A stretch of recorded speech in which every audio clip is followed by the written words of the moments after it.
live and What is living going on? with WWE's Crown Jewel 2024. And surprisingly, this was not a bad pay-per-view. Like I said, this was above average pay-per-view for me, but we'll get there in a few. But this was not a bad one. Pretty good matches, entertaining matches, matches that were surprisingly entertaining. And for one, we could start off with the one most surprising match, which you thought would be maybe, I don't know, the main event or co-main event. Nope, they kicked it off with it. And then it made sense where you see Jacob fought too. And then maybe that was because of that. Maybe because they worked the deal out with, and they got to get their match done first so he could get the heck up out of there. I don't know.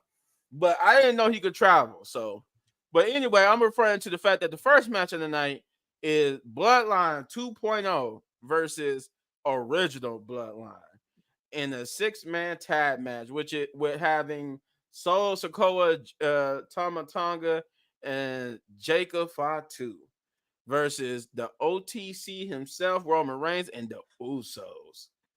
So I like to say, first of all, the crowd. I love the crowd. Because when my boy Tama got in the match and he went, yeah, the whole crowd literally chanted, yeah. I'm like, I love you guys. Because that was awesome.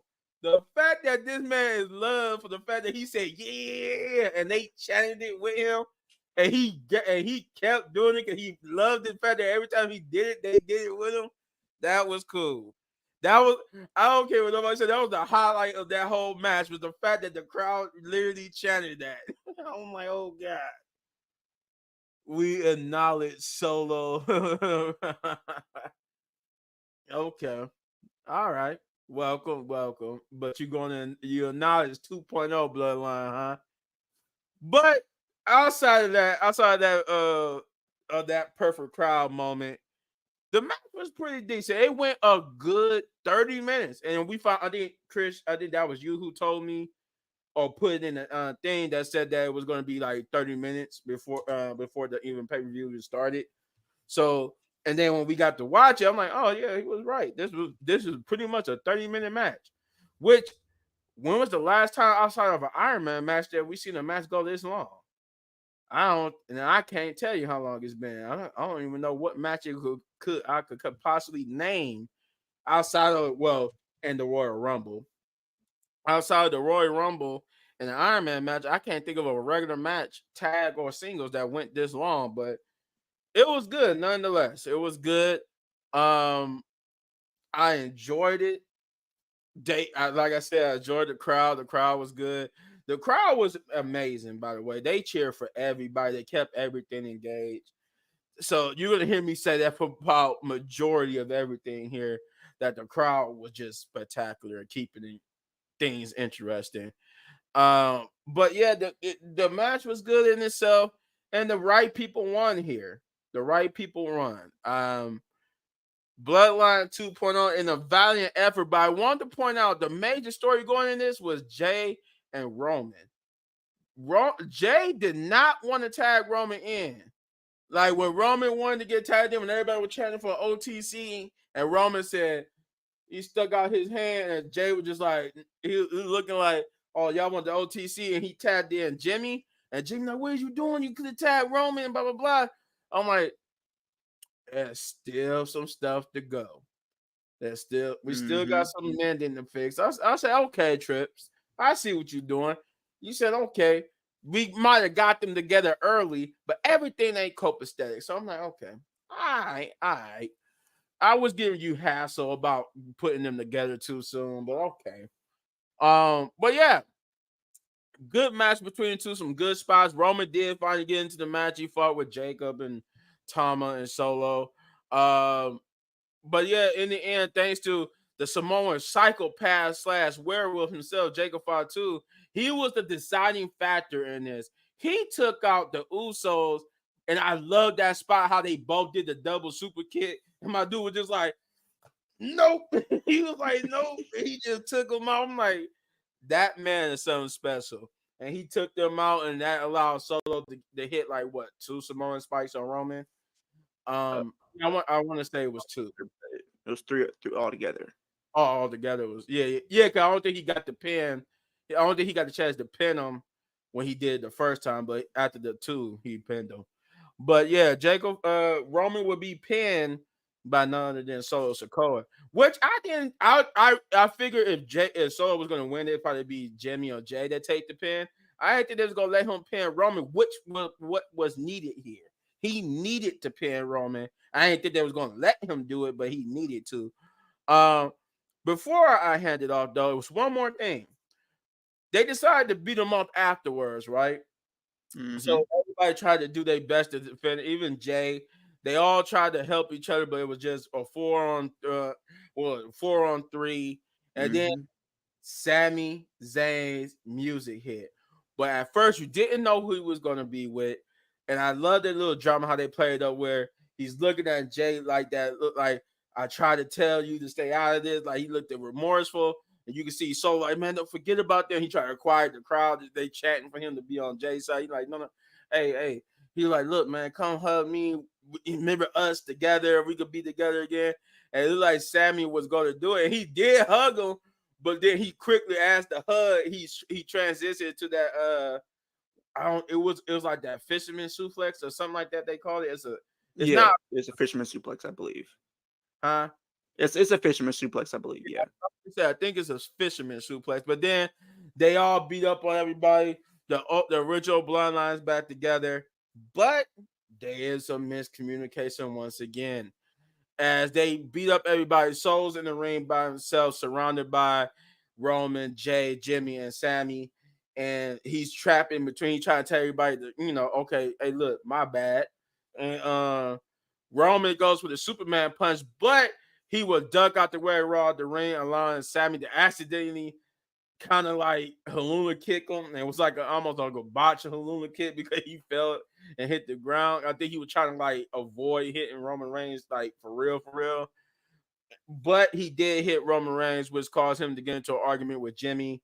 And the final spot of this match is Sammy going up the ramp. And Solo's like, ha! I'm like, look at that little schoolboy ha that Solo did. He was like, ha ha. I'm like, okay, Solo. But yeah, Sammy just, Jay trying to calm Jimmy down, telling him it was an accident. He clearly knows it was an accident, but that is what it is. That was the final shot where they all looking at Sammy and they all trying to figure out what to go from here. Uh, like I said, great match. I totally enjoyed it. Looks like Chris want to go, so go ahead, Chris. So I know Leo probably read about this earlier. What's that guy named WrestleMania? He pretty much Yeah. talked about Yeah, how WrestleMania. first The botch. It was a botch that yes, happened during the match. Jay Yeah. Jay supposed to had had supposed to not let Roman get pinned by Solo, but when he jumped in, he didn't reach. He didn't break up the pin in time, so he was like right there, which he was Yeah, the like referee probably had to like take a stand up. he was like probably a couple inches away from breaking it up, but the referee had no choice but to hit for 3. But I never noticed that. So when I went back and watched it, and I was like, okay, let me go toward the end, and I was like, oh, I see what they were talking about. I So have to go back and look at it. You said Yeah. like So basically, Jimmy, so the first Samoan spike that happened, uh-huh. Jimmy was supposed to break it up, but he didn't get in time. So the referee kind of had to prolong the actual finish for the match because he was supposed to break it up. He didn't get to him in time. So the referee kind of had to screw it up a little bit right then and there. You talking about when he clearly delayed the 3 count? 'Cause I Yes, remember it was a pin where he was counting. It was like he it hit was the one, delayed 2, one. and then it was like, why is you so delayed on that 3? But is He that what y'all delayed it talking about? because that was supposed to be the spot. Jimmy was supposed to break it up, and Okay, so he that's yeah, why I waited. figured why it He was waited for delayed. Jimmy to break it up and then try to, say it's yeah, 2. but but it was too late. So Jimmy missed his cue. Yeah. Oh, Jimmy missed his cue.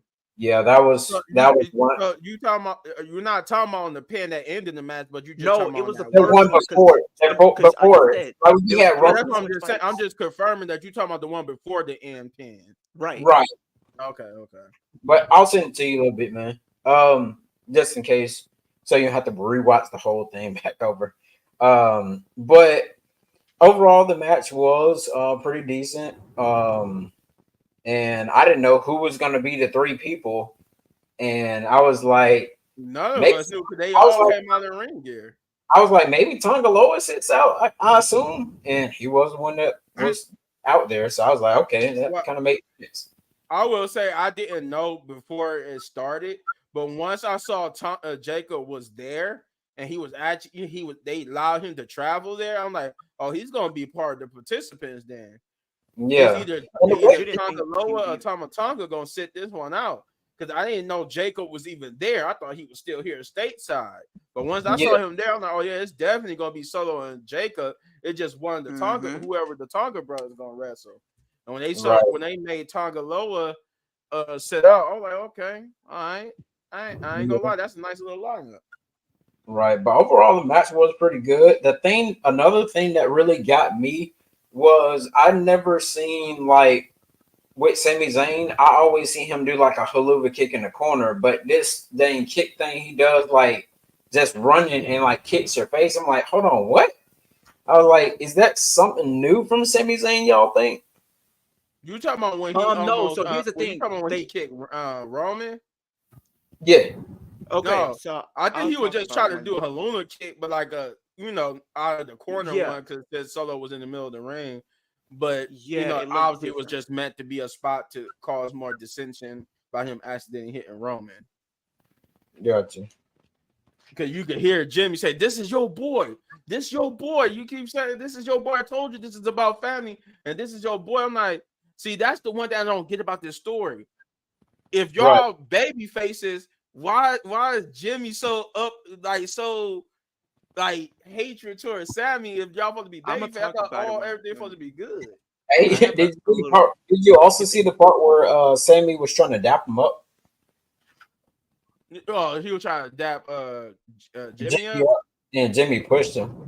No, I missed that. And the confusion, but like I said, overall the match was pretty decent. I would have to say the least. But I didn't know they were going to have the match unless I missed something where they announced it on SmackDown or they just showed it up on one of the wrestling sites and say going to be a 6-man match. I must have didn't catch it or something. Oh, you talk about for No, Crown Bloodline. Jewel? Yeah, the Crown Jewel match with the Oh Team no, of yeah, Blood. they announced that it was going to be a 6-man tag. It was just like I guess this was just a precursor for Survivor Series. Gotcha. Which I did, and then I think that was you on TikTok who said that Cody Rhodes might not even be at Survivor Series. Yeah, Yeah, when because he puts out his dates. yeah, it's a part of his schedule thing. It didn't show anything about Survivor Series. Yeah, I think it was like a whole bunch of United Kingdom matches and stuff like that. This That he And was could some be live why shows. what happened with Randy and KO happened the way it did. We'll talk about it later, but that could be a big reason why that happened like that. right, but it was cool. All right, Shane, if you're able to talk. Um, thank God for Solo getting the pin on Roman. That's all I cared about through the whole entire match. I didn't care about. I mean, um, shout outs to Jay Uso for coming out separately. That was Oh a nice yeah. touch. I forgot to mention that too. Um, shout outs to Roman Reigns, man, for actually taking the pin. Um, also, um, I like the fact that now they're trying to say that got Jay is a lot more bigger popularity wise than Roman Reigns now. Oh yeah. Uh, Because yeah, definitely. that's a touch. Um, Roman Reigns giving Jay Uso the side eye. That was a good camera shot. Mm-hmm. See that I didn't really care for the match. I just wanted my prediction and the ending, and I got that. I got Solo getting the visual pin on Roman Reigns, and that's all I needed. So other than that, I'm fine. So for you, that means that since the match went the way that you predicted, that made the match pretty much worth it then. Because it makes it depending on the booking, how we book the bloodline forward. If they look dominant going into Survivor Series, they can look believable beating the original bloodline. And that's what we kind of needed from this match. We kind of needed Solo to get a win. And this was important. We've been talking about that for a while too. It is. I said it. I said it for a minute. Solo needed to get a pin on Roman Reigns. Yeah, to make him believable. I was like, yeah, it's all right. But my prediction was wrong though. I was like, oh shoot. I was like, oh well, but it was much needed though. So oh yeah, it was much needed. It was much needed. Right. But with the whole Sami Zayn drama, that was cool. Sammy will definitely be the outlaw of all of this. So it'd be interesting of how everything plays out going to Survivor Series. But overall, the match was cool. Jacob Fatu looked dominant at the end as he should. So I think when Roman Reigns come out, I think the focus should be towards Jacob. I think he should come out Friday night and it's like, yo, it wasn't so much of Solo that really dominated the match. It was so much of Jacob.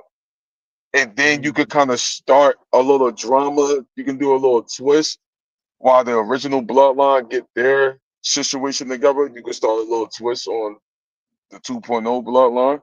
So that could be a good way to start off, especially with Jacob. Especially with Jacob, because he's special and he's definitely going to be. He was clearing out the ring like the Samoan drop super kick, the outside dive thing, and then as he should. He dominated the match. Yeah. Did y'all catch Solo? Did y'all catch Jacob's boogeyman dance he did in the ring? Well, he did. I think it was after he did one of the moves. He did the boogeyman like, yeah. Oh no, I missed it. I gotta go back. Yeah, he kind of hit the boogeyman jab. He was like, yeah, my man kills me when he stands there behind Solo and he does the prayer sign. I'll be crying. My man, Solo. I love you, Solo. Well, Solo. I still can't go to the fact when he came out on SmackDown and they did that promo. But you know what? The past few weeks, and I gotta bring this up from SmackDown when Jacob cut that promo when it was the tag team ladder match. Right. Yo, he made me believe in Solo that minute. Oh Lord. It's like he got very good the past 2 weeks. Right. Like, well, where did Solo come from? I was like, that's what I've been saying. Like, this dude out of nowhere just became interesting and good out of nowhere. I'm like, okay. Mike and dude, that Jacob promo, I think, put Solo 10 times over, bro. Because that joint made me.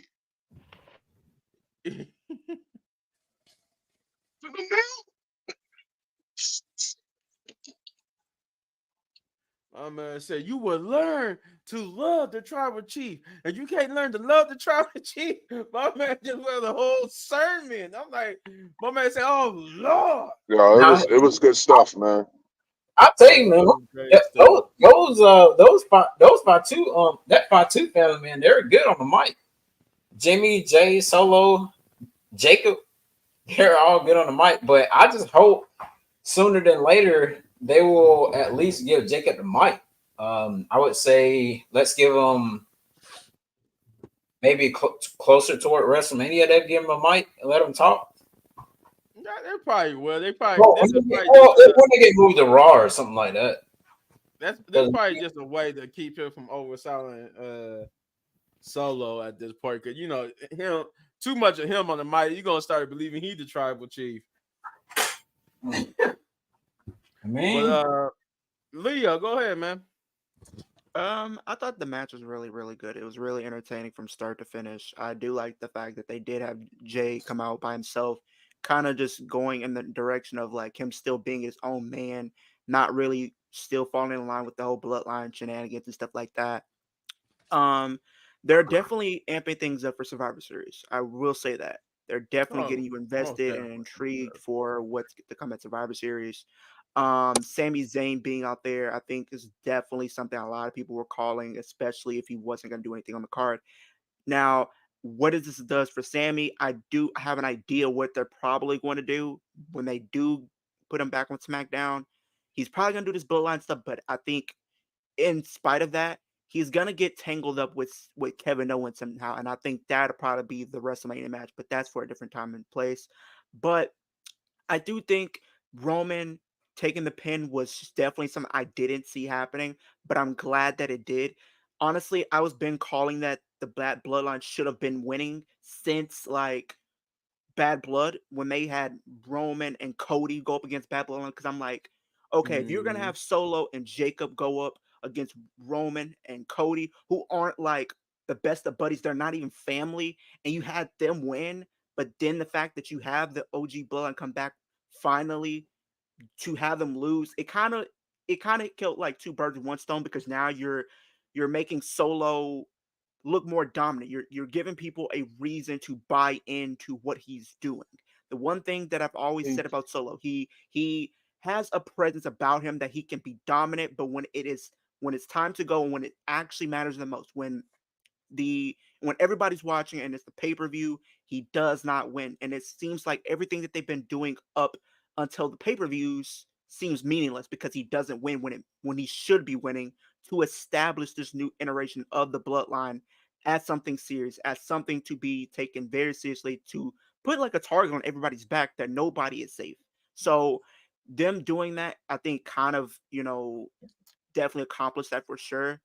Definitely I'm looking forward to see what they're gonna do with this whole new OG blood. I think they're gonna do some segment between Jay and Sammy tomorrow night on Raw.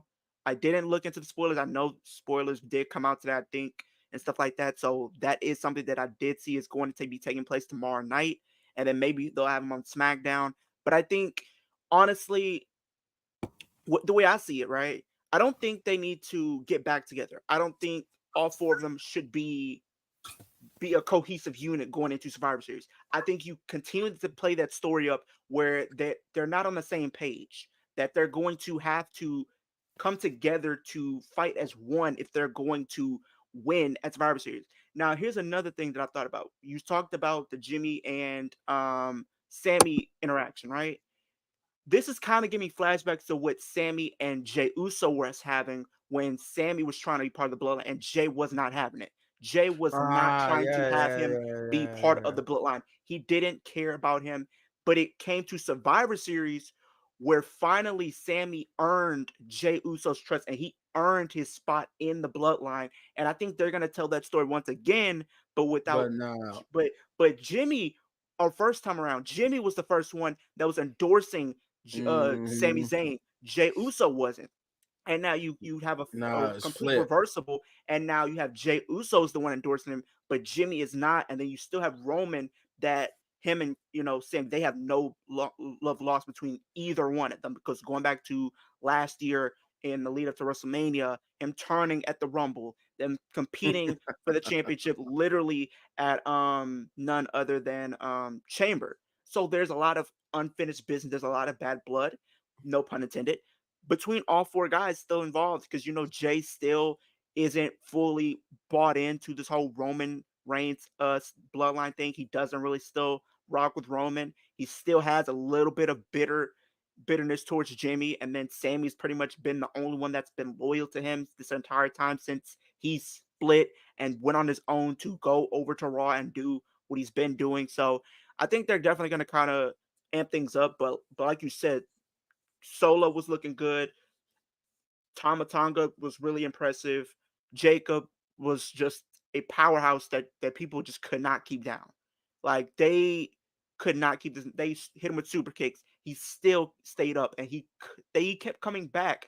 Like I don't understand what they're gonna do. I don't understand. If I don't even know if there's anybody that I can realistically see take down Jacob at the way they've been booking him as of right now, because he is a movable object. So I think the match was good nonetheless, though, for sure. Hmm. It seemed like I want to say it seemed like they kind of like booking Jacob and Roman, like Roman being the person who could probably take down Jacob, but it's not gonna be for a minute. But it that's what Cody it called seemed this. like. And it's crazy. Cody called this. He says you're going to be by yourself. You're going to lose Mhm. control of your family. You're going to be a chief without a tribe, Okay. a Roman with no more Without reigns. He doesn't have the Mhm. championship. He's lost control of his family. And honestly, with him taking this loss right here, I feel like we can honestly sit here and say Roman has pretty much hit rock bottom at this point. And I feel like it's only probably potentially probably gonna get worse because he's hitting rock bottom. I don't He know. loses his I don't title know. I want to say he. I want to say because he you hit rock bottom. Rock bottom. I think if I not say not fully, but like just a little bit in the sense of you're losing your championship, you're losing control of your family, and you get pinned. And somebody put up like a picture of him doing this while Samuel's walking off, and people said this is just the same way Cody was looking when he lost to Roman Reigns at WrestleMania 39. And I'm mm, like, okay, they're definitely doing some callbacks here. So I do think they're going to get the troops back together, but it's really going to be very hard to get everybody on the same page. I'm pretty sure it's going to kind of be split. Like Roman, Jimmy might be on the same page, and then it can be a simple fact that none other than Jay and Sammy they're on the same page, so it's kind of split. Like they're cool with one another, but they're kind of clashing. They're clashing heads, pretty much, so to speak. oh But yeah, yeah, for sure. oh yeah, and that's gonna be interesting. Like I said, interesting build up to Survivor Series when we get this eventual War game. I just when he that reception that and Punch alluded to this earlier, that reception that Jay got when he did his solo entrance, and I forgot to mention that, guys. That was like kind of the start of the whole, from the announcer standpoint, of Jay and Roman's little, Jay, Roman, and Jimmy's little tension thing where they wasn't on the same page because they was like, oh yeah, they didn't even come out together, like how Solo and them came out together. And but that reception that Jay got, this is why Oh, you once Survivor Series is over, put him they back all in. need to go their separate They ways. need to put him in the world title because if you're looking at these PLEs that they've been putting on this year, especially overseas, from Backlash to Saudi and these other shows, Where's the he is backlash? getting God dang. he is getting generational pops. You would think he would be in the same sense of like Stone Cold with the way he's been getting generating like Oh crowd yeah. reactions. Like I think they have to double down on that even more, probably post Survivor Series, like we said. And honestly, I've been saying this for a while. Why don't you put him as a forefront and have him be potentially the Royal Rumble winner? And some people even went along the lines of said, what if you have Jey Uso be the one to become your next tribal chief at some point?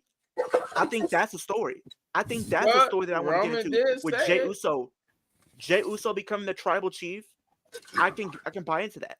Him being the world champion, I can buy into that. Him beating Gunther, can buy into that And it because also and it also goes to back. It go and not goes to back. It goes to where when Roman said he know who his next tribal chief is. No. It was Jimmy and Jay when they came out at one point when they turned on Roman, and then they're walking out there, and then I think Roman said he sees Jay or something that's the next tribal chief, and he then did. Jimmy and Jay they said that they see they said we all know who should be the next tribal chief, and Solo was in the ring with his arms crossed like that, had on his Yeah, Mhm. gear. that was like And 2023. he They looked said it at was Roman. Solo. Roman looked at Solo. I do Yeah. That's think I think you do if you're gonna have him be tribal chief, why not have that moment be at a WrestleMania? Have that be like a moment that closed WrestleMania. Honestly, if we're doing this Rock and Roman storyline, because I do think they should do this at WrestleMania 41, don't drag it out for another year, please. Oh no. After Roman Reigns beats Rock for the true tribal chief or whatever the match is going to be, I'm pretty sure it's going to be Bloodline Rules. After that match, to close the show, Roman takes off the lei, and maybe he has a microphone, and he says, I've been tribal chief before, but it's about time that I pass it down to somebody who really deserves and who has really earned the opportunity and the privilege to be your tribal chief for the people. And he passes it to Jey Uso. And that's how you end WrestleMania 41. Oh yeah, I can definitely see that. Definitely see that. But yeah, I would go back to what you were saying, like even Jay being the Royal Rumble winner. I've been saying that for a minute that he should be the Royal Rumble winner. Especially when If he not don't winning Money in the Bank. if they don't give him back the Intercontinental Championship, that is.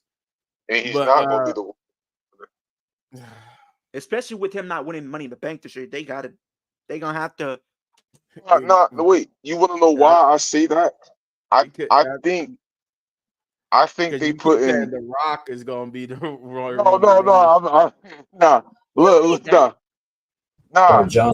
The reason why I'm saying Jey Uso is not gonna win the Rumble, I think Jey Uso is reminding me of Trick Williams and Joe Hendrick. I don't think the company has faith in them yet to where they can carry the company on their back. Because if you look at the Joe Hendrick story with TNA, with the World Championship, he lost again. Screwy finish, of course, but And yes, he did. I mean, if you if look you Yeah. gotta think about it, they know he on his way out, so I don't think they'll put the title on him. And They Jordan know Grace he's is on her way out Just too. like So it's like, just like Jordan yeah, Grace. so I figure that's probably why even they nah, lost. I'm saying even if I think over so much that I feel like the company just I feel like the company's not like ready to put the titles on them yet. I just think that the company is using them for more popularity than them becoming a world champion. That's just my opinion. That's how I see it. Now yeah, I could be wrong for the future, but as of right now, I just there feel is like somebody else that I would love to see win the Rumble, but I don't think they're gonna do it. But with the story that they're doing with him currently, I think he could win the Rumble next year. And it's not Jey Uso; it's somebody else that's in a faction that I just can see winning. Finn Balor?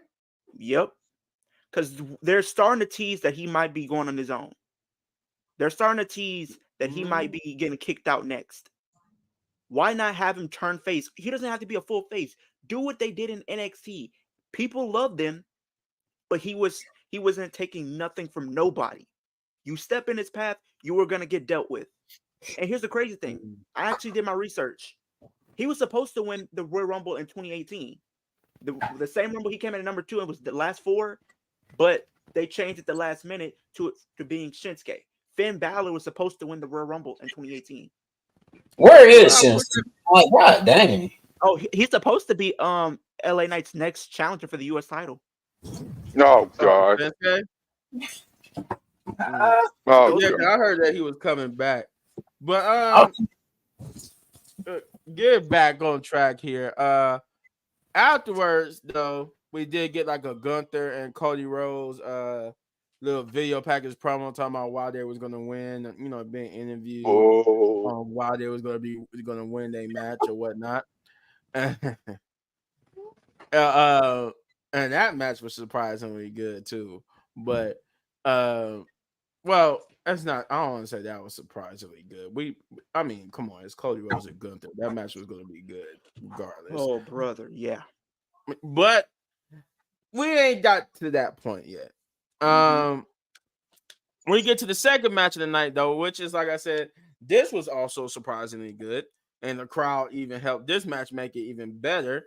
Damage Control versus Lash Legend and Jakara Jackson versus Piper Niven and Chelsea Green, and Bianca Belair and Jade Cargill for the Women's Tag Team Championship.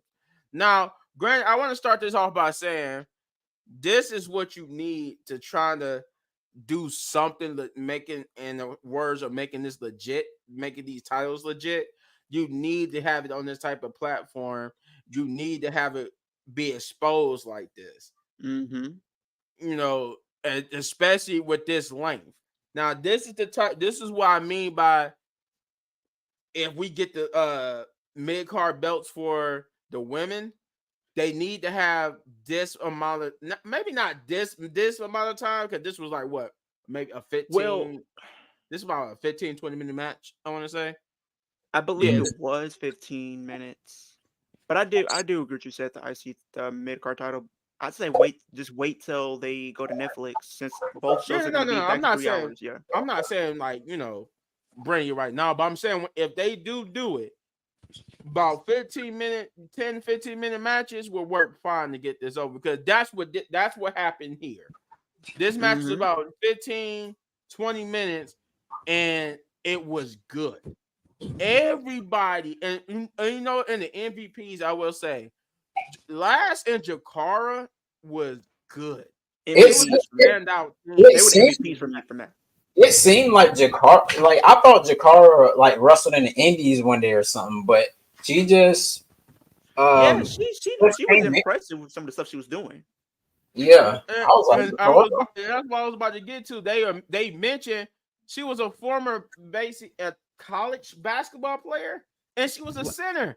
I'm like, Who, well, Lash? that explains a lot. Then I'm like, that Yeah, explains a Lash lot Leslie about was a the center. card.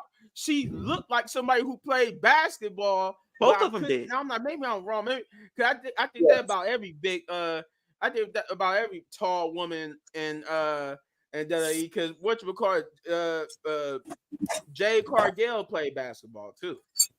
Yeah. And Bianca, she did track. Lash, she did basketball Yeah. too.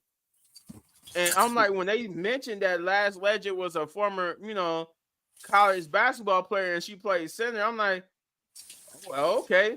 That And made a lot of so sense. that made a lot of sense. And then, hey, that spot with Kyrie was awesome. My girl Lash just said, man, get up here. And I'm like, did she just really lift her all the way up without struggling onto her shoulder like she was a little kid? She And got even baby. everybody, the crowd, and all of us, along with the announcers, had the same reaction. We was like, "Oh my god, that's a whole woman there," and she just picked her up like a little tiny kid. But Jakar and them was standouts. Yeah. They did good. I wouldn't be surprised If they get the if titles at Triple some H point. takes them early to the main roster before the supposed draft that might happen in January. It's supposed to be January? Again, that's what the rumor says. That if Okay. they do a draft, it will happen in January. Because the whole Netflix thing, so they're gonna Okay, reset. I think it The makes rumor was sense that, because usually the drafts is like post Mania, but them having Netflix, it makes sense.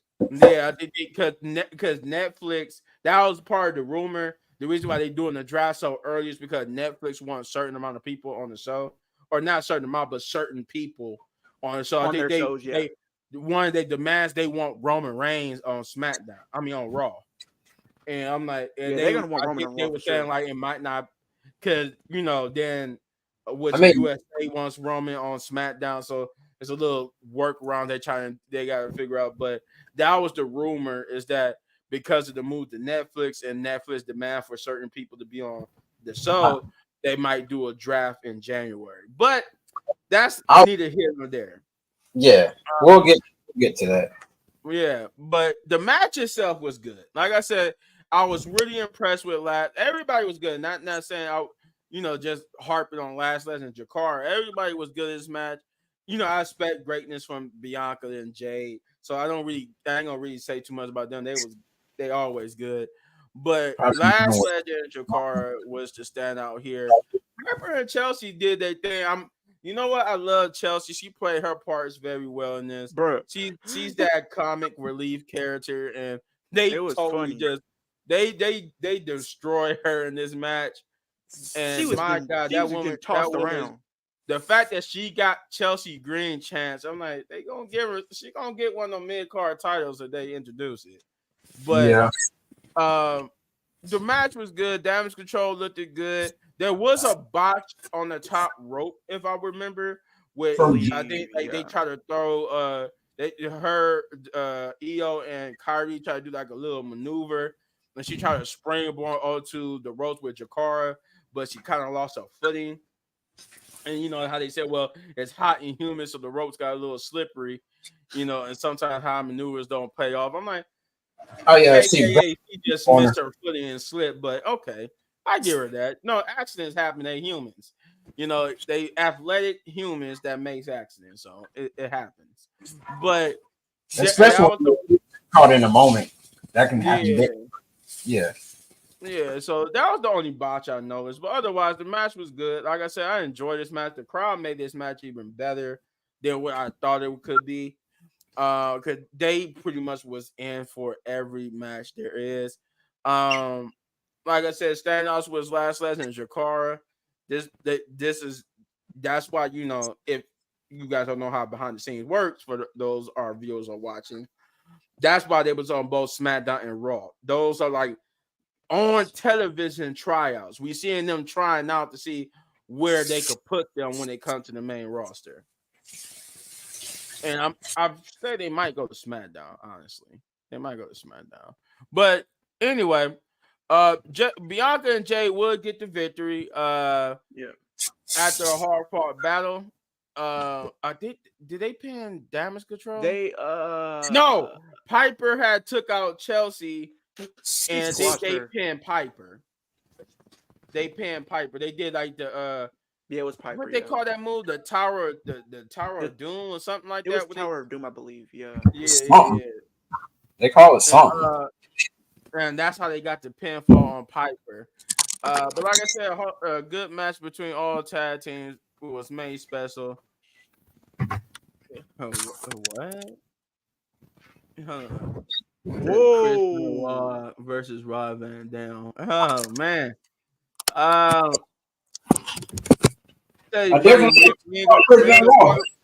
We ain't gonna talk about Chris Benoit.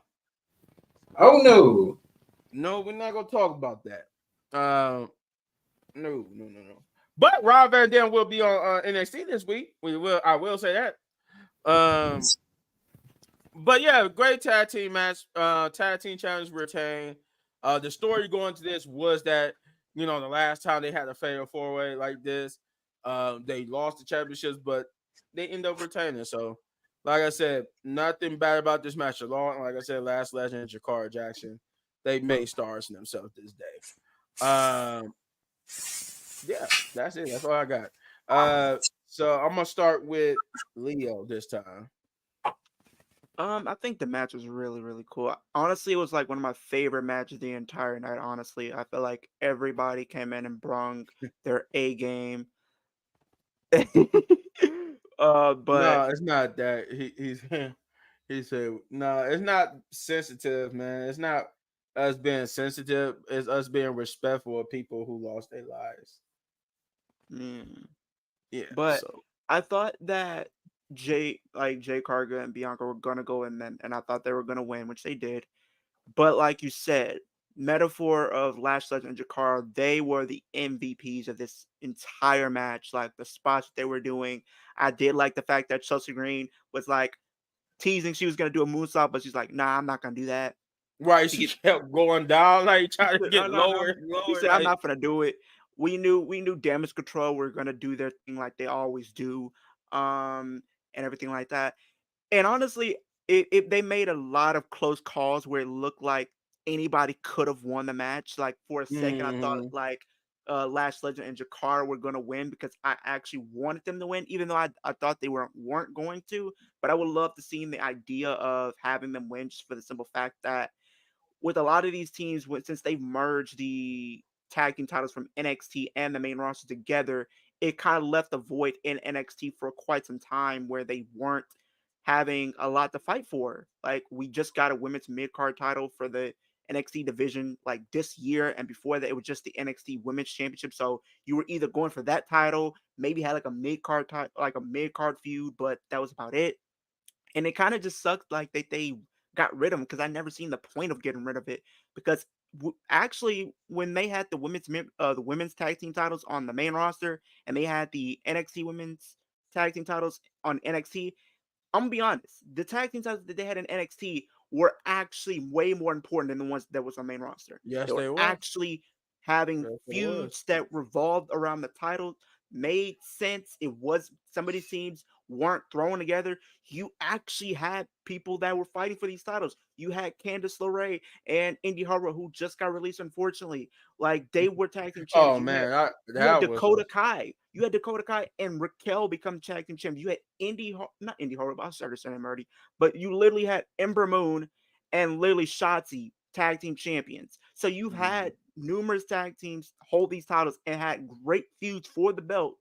But then on the opposite side, you just had the women's tag team titles who they at first they had some shine going to, they had some hype around them, but Lily died almost instant just because they were just giving people random feuds for the title. They weren't really seen like that, and people stopped caring. So it's like now they're actually getting to the point where they're trying to put more emphasis on tag team division in all aspects, Mhm. not just women but the men as well. But the fact that like you had some of your better teams on the show and you fought for those titles, it made the title feel important for once in a long time. Oh And I would yeah. love to see them continue to put more emphasis on the tag team titles. Look at what we're seeing in NXT. We have like you said, you already have Lash Legend and Jakara who are probably gonna make their way to the main roster at some point. You have like Julia and Stephanie McCool, who are probably going to you could have put those two together and go after the tag team titles. I think that'd be a great addition. You still have other tag teams on the main roster that still have not been in the forefront of the tag team division yet. I know you still have like the feud going on between the Pure Fusion Collective. You still have that group that's still going to probably be Oh trying to god. make their way for the tag team gold at some point. They need to And go to honestly, NXT. honestly, and I even seen some people saying you have Liv and Raquel. They can probably go after the tag titles at some point because I feel like whoever's going to take these titles from Jade and Bianca are going to be a heel team. And if we're looking at the current landscape right now, the biggest team right now, the biggest heel team that can pose the biggest threat to them right now as it stands is Liv and Raquel. Oh Honestly, yeah. because Raquel can literally go up against either one of them. And she can match the strength wise and Liv, even though she's not on the same caliber, but she is smart and strategic in picking her spots wisely, which still works for her advantage. So I would say that the women's tag team division is starting to take shape into getting back to where it should be, where it is a potential focal point week in and week out that people can actually buy into. Because, I mean, when was the last time we could sit up here and say we've actually cared about a women's tag team title match or a women's tag team title defense or a fact that somebody is tag team champions for the women? It's been a while since people It's actually been cared a about while. either one of Yeah, I'm those about things. to say it's been a So it's while. like now that we're starting to put more emphasis on it, people might actually start to get more involved with it, and I'm all for it. Like I honestly, I would love to see um Lash and her become tag team champions. I would love to see those two go out there to the tag team titles. And it was kind of funny just seeing literally Piper Niven squashing Chelsea. Like that was just kind of funny to me. Like you was in the wrong place at the wrong time, and you paid the price for it.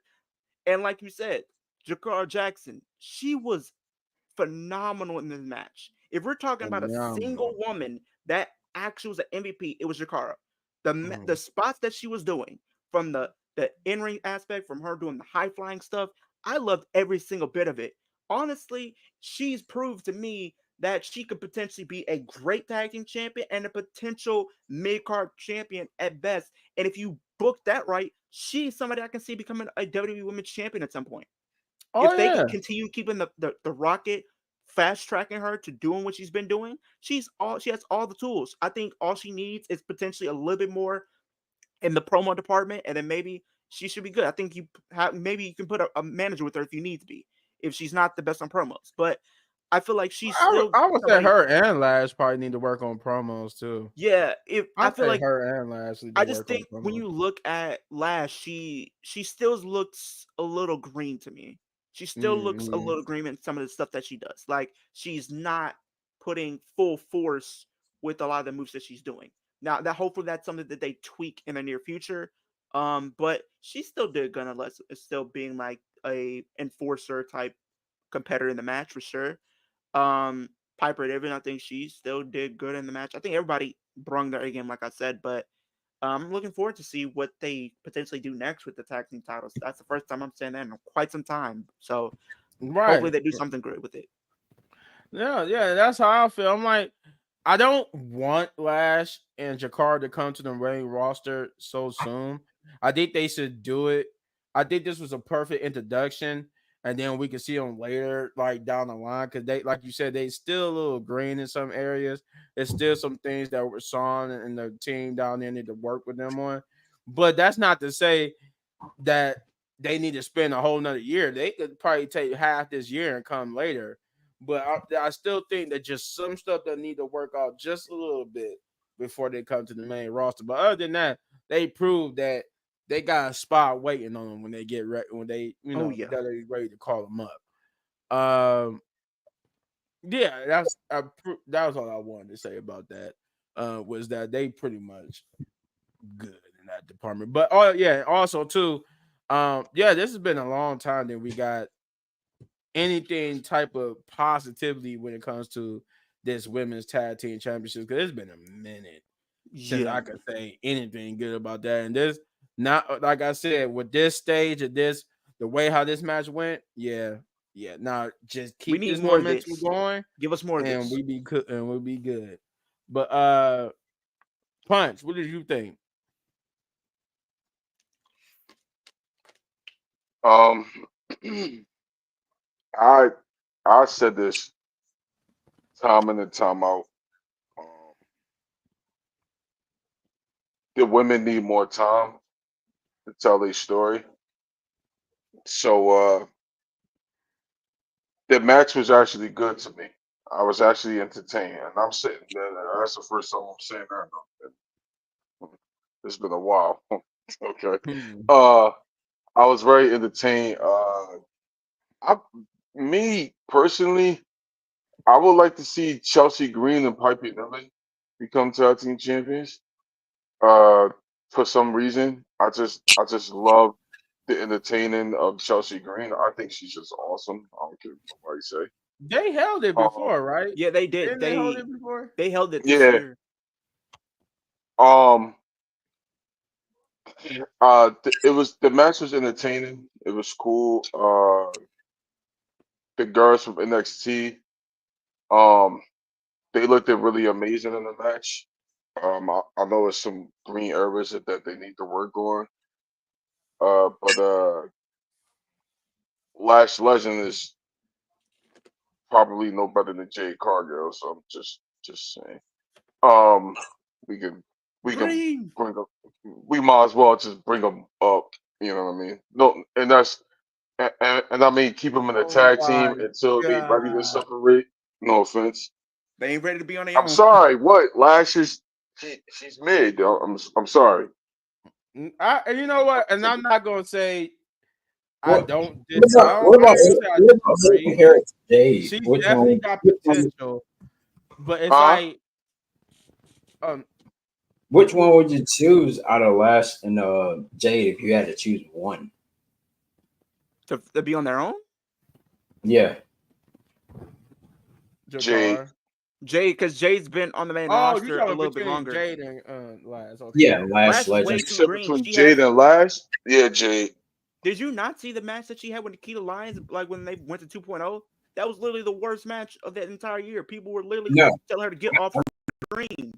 I didn't really like the NXT 2.0 thing. I didn't either. Like, what are we doing? It kind of reminded me of like I missed the that AEW match with the NXT AEW too. colors and But like thing. when I started watching Lash, she was kind of okay to me. But I guess that was No, just I'm her not. improving. Nah, I'm not. I'm not saying that. I just think she mid. I just think she's a J Cargill 2.1. Like, I just I think just think she's mid. You could I just definitely say you could I just definitely see that the crowd was hyped for the showdown between the two. Those they was like, Oh but oh, yeah. okay. but the only thing is what I feel like what's her what's Last Legend problem is the same thing how Jade was. Jade wasn't really she had like a 30-second match, most of her time in AEW. Yeah, that was So it. so it was like she was in the ring, but they didn't give her that much time, so she just did. Flash. Yeah. So Yeah, Lash needs sure. to actually be in the because Lash don't be like she doesn't like when she was in NXT, she wrestled like some nobodies, Yeah, and exactly. And it was mainly tag team matches. Like they never really had her in singles matches. It was yeah, always Oh mainly yeah. tag team matches. They and had so her. They literally had her as a singles competitor for a while. Like when they was in 2.0. But like when they time progressed, like 3 months later, they gave her a tag team partner. yeah, but yeah, it's just Look, she just need help in the ring. That's the big thing. Kind of what however, she needed. when you put actual wrestlers like EO and Kairi Sane and Piper Niven in that type of match and Bianca Belair, shout outs to Bianca. When you put actual Yeah. wrestlers in the mix of that match, you're gonna get a good match. You're gonna get Mhm. people that knows how to work the ring and knows how to work the opponent. But I So for that, and shout outs to EO, man. I don't think people give her the credit that she deserves mean, she's because Oh good. no, she's definitely 100% pure genius in that ring. Heck yeah, yeah. you'll call her jeans. So nah, the match, and I'm surprised I'm actually saying this. The match was actually good. I was actually entertained by it. I was actually entertained by it. But my MVP goes to EO. She definitely got the crowd into it a lot more than anybody else. She definitely did. She definitely did. That's important to me. That crowd Mhm. was kind of quiet in the mix of it, and EO kept that crowd going into it, especially when she was about to do that moonsault. Oh yeah. I know what you're talking about. Yeah, that Everybody's she standing up. definitely got the crowd going, and from there the crowd just took off. Yeah, everybody started standing up. I seen them. Um, Mhm. Chelsea Green was great with the tease. That was hilarious. That was funny as hell. Yeah, it would. 'Cause I'm like, she's not about to really do it. I never see her do it before, but can she do it? I'm like, well, I want to see her do it now because I never seen her do it before. So I'm like, but then she kept going, no, That was no. hilarious. That was hilarious. That was hilarious. Then I only reason why I thought she was going to do it because then they did the whole thing where she was scared to climb the ladder, but then she got up there and was trying to actually grab the briefcase. So I'm Hmm. like, she might actually do the flip, but then she was like, no, no, no. No, I'm not gonna do that. Then I she think Not she doing I that. she think she eventually went she's gonna. down she went down a rope, and then it was like, "What's she gonna do? Like a mini moonsault?" And then she was like, "No, I'm gonna go even lower." Then she just got on the apron. I'm like, they were like, she just trying to minimize the risk. I'm like, oh my god. She said, I'm not putting my body in the line for these people in Saudi Arabia." That's what she was saying. But go It's ahead, crazy. Chris. Right after the match happened, she walked back up the ramp when the match was over. She said, "It's all Mhm. your fault. It's all your fault." She's screaming at the people, the fans in Oh Saudi yeah, Arabia. It's all yeah, your I fault. see that. Yeah, okay, yeah. She was like, "It's all your fault." I'm like, you could have won the match. I mean, ain't nobody tell Piper to smash you. Now that's what you call getting smashed. Yeah, yeah. But go ahead, Chris. What did you think about the match? I would have to say, the match, was pretty good, and I feel like later down the line, Lash is definitely going to get that help she needs in the ring. Um, because they only bring her in the tag match is when like Jakara get like beat down or something. Then they bring her in and she kind of does a little couple things there, and then after then they Oh, you just noticed that too? Even what they yeah, did on SmackDown, it just showed like she's just not there yet. Like they did the fatal yeah, four way, I think it was. Yeah, it's like like I said, she just needs to be in the ring constantly. Of course, she needs. I don't think she's going to get a Wait a minute, you partner. said Jakar or Lash? Lash, because if you look at I the mean, way Lash. that Excuse me, Lash. No, I could remember. I didn't. It's something you had said Jakar, and I didn't know we were talking about Jakar or Lash. Oh my it was bad, Lash. Lash. Jakar was good. Yeah, Lash. I feel like she. I mean, I feel like as long as she works in the ring, because looks like Bianca Belair and maybe a Io Sky and a Kyrie Sane are definitely teaching her and calling different spots and everything like that. But as long as they, as long as Lash Legend keep on being in the ring, I think she'll do good. I give it about another year or two to get there. Oh yeah, that's why I said even though I Damn, you said like a it what year or Triple two? H is doing, But even we though I said the like same, it what but we said the same thing about Jade Cargill though when she I had mean, like Jade Cargill been in the ring. yeah, Jay I'm Cargill just been in saying. the ring. I'm just throwing that out there. And but no, we'll no, no. but we'll but we'll see over the course of time though. But EO was definitely getting the crowd into it. Had the Arabian people to get up out their seats and look up at her and stuff like that. So I like when EO gets ready to do the moonsault, of course, and everybody likes it. And I think they're faced. Yeah, they're faced. Yeah.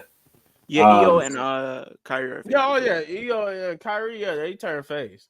They turned face a Yes. while ago, actually. Yeah. Probably like around SummerSlam or a little bit Yeah, I was before about that. to say Probably like around summer. SummerSlam. Around the summer they turned face. Yeah, 'cause I think it was before they came here for SummerSlam. Yeah, Yeah. they turned them face. That But was stupid. that's remained to be Word. seen when we gonna see Dakota Kai come back eventually. Hopefully, I really hope that they go all in with her. Like, if she What? can stay healthy, she's somebody I would love to see compete for that mid card title or potentially be a mid card champion. But what 'Cause about I don't. The one thing that's my fear you gonna is get that I Austin? don't want Dakota Kai to become like Tegan Knox, And I think as that's why we she see. got released. That's why I Yeah, think because Tegan, because like she was getting she too just way too kept injured. getting she just kept getting injured and it was like a stop and go, a stop and go. But then again, she was on Twitter, saying, hashtag give her a chance and with stuff like that.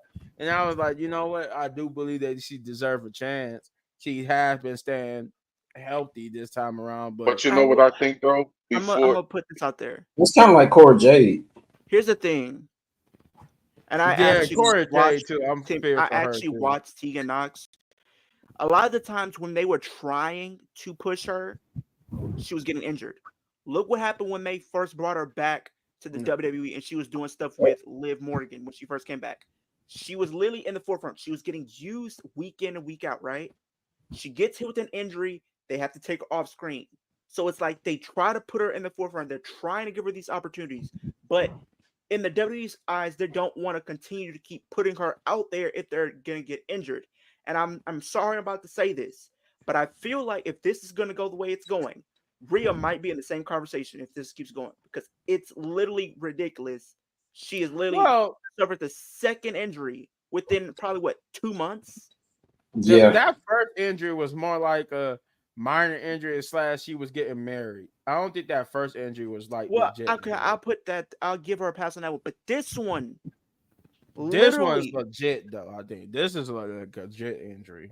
so it's literally continue. If she keeps getting injured like she's been doing, regardless of how you put it, you might have to say the same conversation. It's gonna have to be brought up. Is she gonna be injury prone? Will the WWE stop pushing her? Which I know they're not going to, because Triple H loves him some Yeah, Rhea Ripley. she's one of the biggest superstars right now. So, But I I'm don't. but I'm saying Wait, like go ahead. Yeah, finish your we thought. can't even She if she's just one got of to the biggest calm stars, down. right? Look at how many big stars that have come through the company and had all the potential in the world to be something big, but because of injury, they never reached the top of the mountain. One person I always think of, Mr. Kennedy. If it wasn't for that injury that he had, he probably could have become world champion, regardless of how you put it. I know it was probably some politicking true. still, but that injury kind of derailed him. There's You been talking about around the time he had injury. the briefcase? Yes, because he won the Yeah. briefcase, right? And they were trying to position him to be a future world champion and a WWE Yeah. champion. And because of injuries and him getting in trouble with like Oh, drugs that's and what I stuff was like about to that, say. that's If you what talking derailed about, him. yeah, I was about to say that's what you're talking about. He got derailed by injuries and backstage, getting in trouble backstage. Because And I they went remember to I watched the it's video legal. on that. They Yeah. did like a downfall of Mr. Kennedy, and I watched the video. They said pretty much he got derailed because he got injured, but I guess he got okay. But once that whatever he did backstage, yeah, Vince was like, no, we taking the briefcase off of you and putting it on Edge. Exactly. And I feel like even though it's not gonna happen, but at the same time, it gives me that fear that like if she keeps getting injured, she might still get pushed, but it won't be as frequent if she cannot Nah. stay healthy. What is the Nah. point of putting her out there if she's not going to be able to be healthy? We're You know, literally Nah. people say this when the Royal Rumble comes around, it's the road to WrestleMania. Honestly, the road to WrestleMania starts at Survivor Series, in my personal opinion. When Survivor Series gets here, we're literally on the fast track to WrestleMania. And if she's not there, then it's like, okay, who's going to take her spot? Who do we have? Well, we no, know that, but no. But here's the thing. Here's the reason why I say please, God, no, not part Charlotte. of me feels like WWE is afraid to make new stars. Reason why? Oh, they definitely is because it's a They don't lot want of they don't faith. want It's a people to be lot of like it's. You know how they they don't say want to people take a like the leap of John faith. Cena's and the Rocks because like they thought they were bigger than the system and they went out and went to Hollywood and now I feel like WWE is afraid to make new stars. Raw only has Rhea and Liv as stars exactly. And the thing is, Yeah. when Rhea goes out with injury, they should have a plan B, a plan C, a plan D, more stars that's ready to go to be slotted in as soon as Rhea is out Hopefully with they injury. do. Hopefully Because with right this now you injury, don't have No. anybody. What? They they haven't start been bringing built up. up. Hold on. The Wait. thing is, they have Hold not been on. built up. Hold Zelina on. Vega. What did I say a couple weeks ago on Monday Night Raw? We have a problem, and the problem is when Rhea came out to attack Liv. The problem is it was nobody else after Rhea. It's not. And Nobody. then when Rhea takes that No. title back from Liv, which I probably can assume is at Mania, we're still gonna be stuck in the same problem because it's like, who have they built up to take that title and be a threat to Rhea No to one. take the championship? That's That just is the like the problem. same. That's just like the same thing with Braun Breaker. I was saying to myself. But Braun Breaker, you can have other options to kind of play with at the same time. Rhea, it's literally Liv and Rhea. Because think about Yeah, it. there's no one Charlotte else. is not back yet. You literally don't have Asuka. Becky back yet. Asuka, I she's mean, and then gone with injury. thanks to Vince McMahon and his terrible booking with Liv and Ronda, you spend most of this time trying to rebuild Liv back up again. And Where it's like, and it shouldn't have been that way. She shouldn't and have she should have been in the forefront from years ago. Right. She should have been in the been conversation with your Biancas. And it's crazy thing.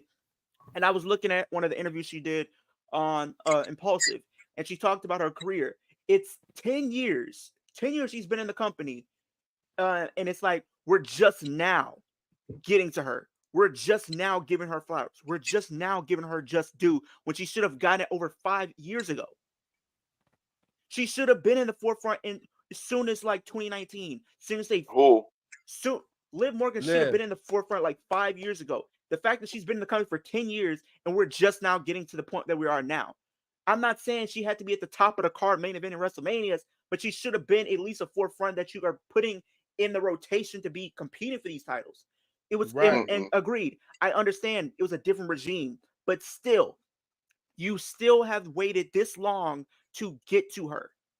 The fact that we're building up now, and I understand that probably Rhea's going to take the title, but if we're being honest, Rhea should not be the one to dethrone Liv Morgan. I am sorry. She shouldn't. Do not. Because right now you're going to be taking a whole 180 step backwards because now you're going to put Liv right back where she was in 2022. She wins the championship. They try to do something. They give it right back to the person that she beat for it. And it does nothing for Liv Morgan. It does nothing. It does not elevate her at all.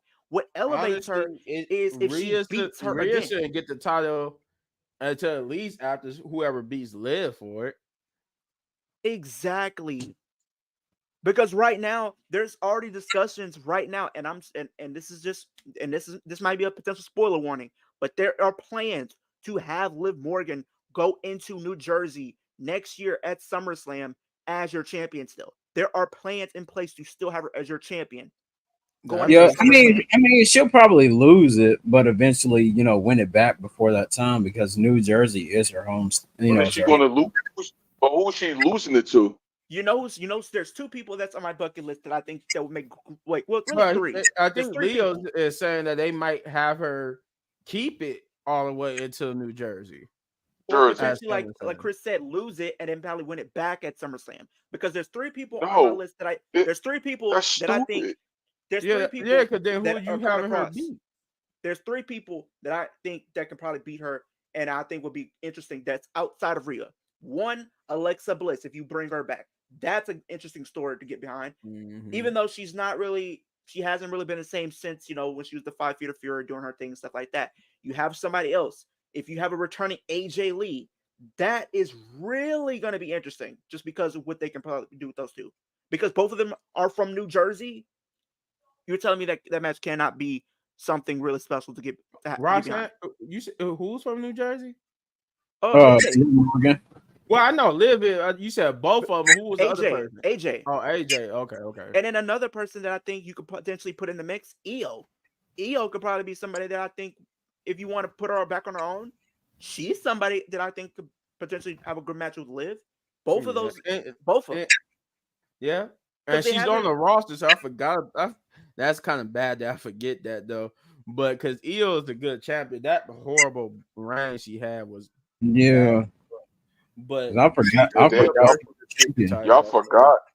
Y'all forgot Oscar. Well, Oscar, that's another one.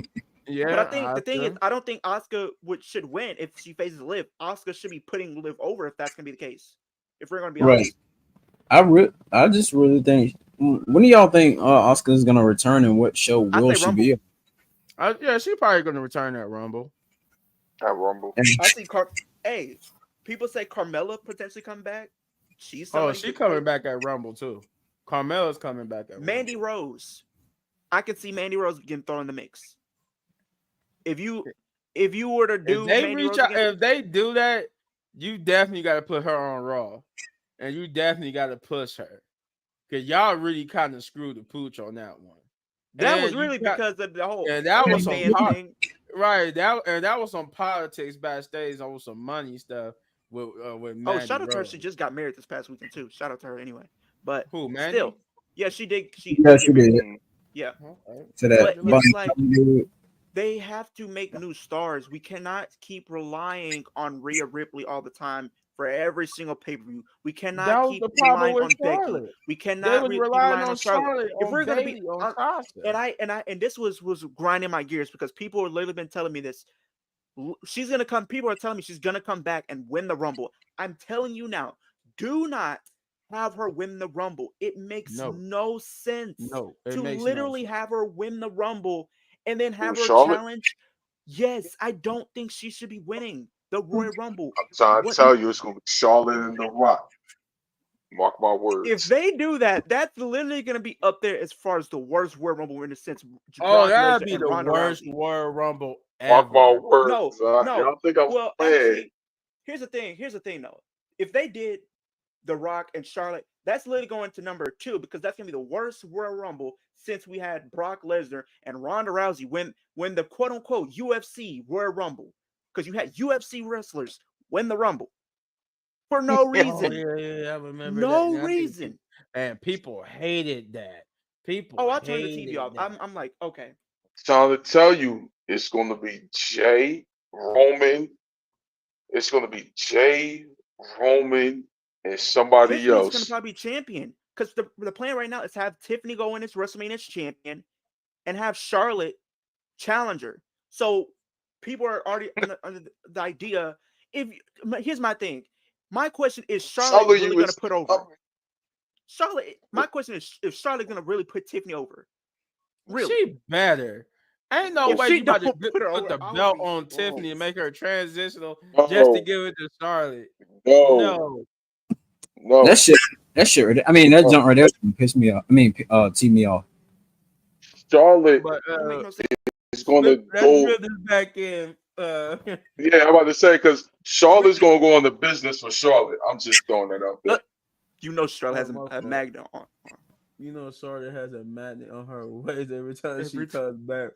Bill is closer to yeah. They just because they want her so still badly to get up there with John Cena. I'm like, let I John hate it Cena when do it. I hated when she won the Rumble to go to NXT and beat Rhea Ripley and did no favors for NXT whatsoever. None. You put the Nope. division back. None. But like I said, let's roll this back here to the third match of the night. Everybody went right for Yeah. Yeah, okay. yeah. So rolling this back, third match of the night is Seth freaking Rollins versus Best match of the night. Bronson Reed. I thought you might say another word. I got a lot to say about this one. And this One I person like won. I like the interest they got. And the speaking of interest, the real reason why I mentioned the interest, because this wrong. is where this match started. So Bronson Reed did not get to finish his entrance because in the middle of itself just jumped out the ring and charged Bronson. And I like the fact that the dude was about to get plowed. The cameraman that was on Bronson was about to get plowed by himself. And you saw Bronson like, man, move. He was about to get ran over. Because Seth was not stopping. So you just the other cameraman called it. He was like, move, and then they started brawling. And they brawled for about what, 10 minutes? At least like 2 minutes or so, like 2-3 minutes ish. Oh, okay. Before the match started, yeah. It felt like it was a little bit longer because they took a minute before they got in the ring. But I think they brawled on the ramp. They kind of brought up back on the entrance of the ramp. Then they got down towards the ring. Think they got in the crowd a little bit, but they finally did get into the ring. Their match got finally started. So I'm gonna say your first maybe like Leo said, like 2 to 3 minutes was outside the ring, and then the rest the actual official match was about maybe I think it was like 15 minutes. Yeah, about 50. So I guess you could say 15 official, 17 unofficial. Pretty much, yeah. So it was pretty much up there in that range of match time. But the match itself was cool. I like it. Mm-hmm. I like that, for the most part, Seth did put Bronson Reed over in the match itself. This is a match, though, I can't say the wrong person took the victory. Yes. But it was good, though. They, I like the little spots they had. I like that they made Bronson Reed dominant like he is. I like they continue with his little dominance thing, but the match itself, like I said, was good. The part that really grinds my gears is that the wrong person won. I got a lot to say about this. It's like I want to talk about how good the match was, but I can't get over the fact that the wrong person won. It's like that just controls my mind when it comes to this match. It's like the match itself. I want to tell y'all everything about this match, but I want to just talk about the fact that the wrong person won. It's like, but like I said, it wasn't a bad match. No, this was a solid 6.57 match. So it was, like I said, none of these matches was horrible, but it was the fact.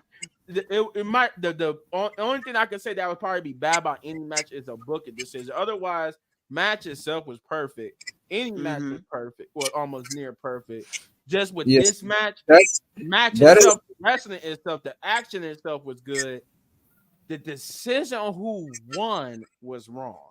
Bronson needed to be put over here. Because what Seth losing here was not going to hurt Seth at all. No, he's proven that before, though. He's proven that he can still be over and take a loss. And my thing with Bronson Reed, right? You've been booking this man for what, about 2 months now, being a complete monster, just wrecking havoc. Yeah. And it's like he should have won this one. There's no excuse. Like, if we're trying to establish Bronson Reed as being a new star, right? And his whole motivation, he took out Seth to make a statement to prove that he can be in the upper echelons and potentially being a main eventer. And he says if he wants that spot, he's going to have to take that spot.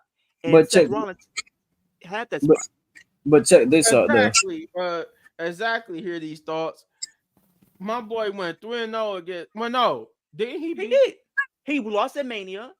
He lost He it lost. at Backlash. And he lost at Hell in a Cell. Okay.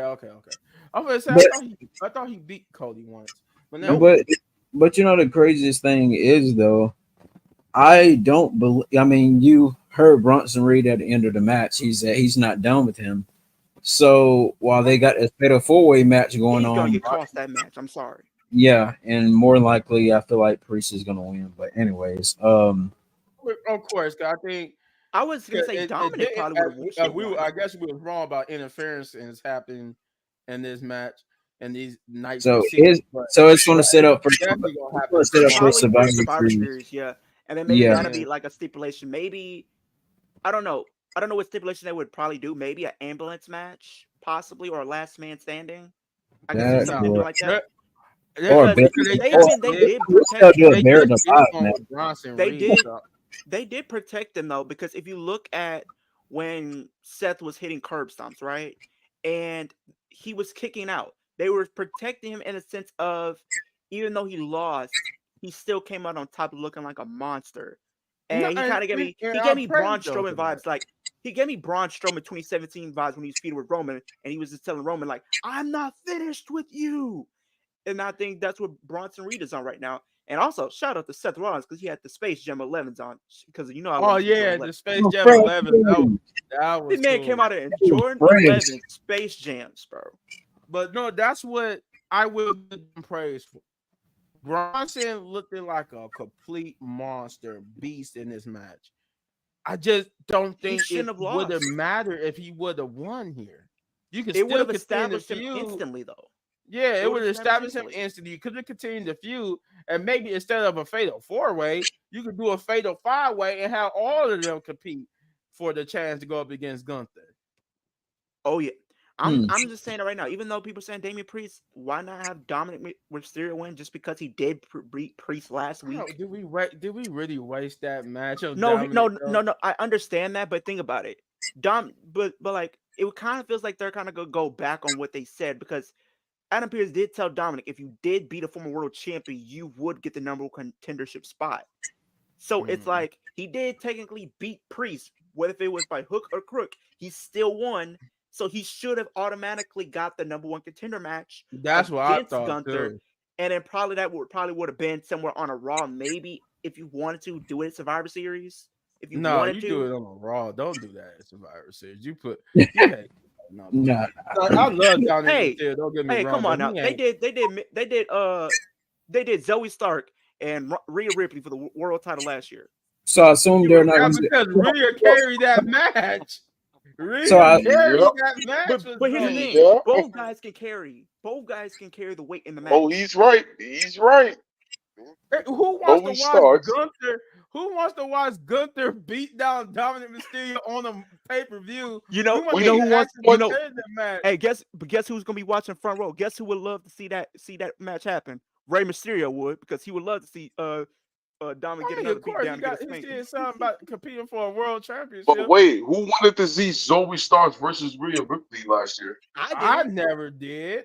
I would Oh, love to okay. see, Came yo. up with that I match. would Oh. love to see potentially a Raquel Rodriguez. I love those matches just because.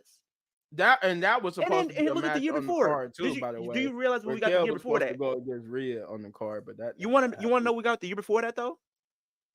what? We got Ronda Rousey, a SmackDown Women's Champion, defended it against Shotzi. Yep. So we're telling me we can't get Dominic Mysterio versus Gunther. Well, you Gunther. know And what? he's able to People was produce behind way Santi, better matches than though. either one of them combined. People was behind Santi, and who else Who? did they go put up against Ronda? Nobody. Literally, okay. The thing is, where every time I hear the same thing, every time they made Ronda Rousey champion, nobody would look believable against her because they know in real life Ronda could destroy everybody. She would kill everybody. So they said it didn't matter who you put up against Ronda, it wouldn't be believable because in real life she could take them out. You could put Rhea up against Ronda, and it wouldn't. People say it still wouldn't be believable because they know Rhea could take out. I mean, Ronda could take out Rhea. Well, that was supposed to be at WrestleMania 39, unfortunately, but Ronda said she didn't want to work with Rhea. But yeah, it just like I said, going back to this match, it wouldn't have hurt Seth Rollins to have taken the L for this match, but it did not go that way.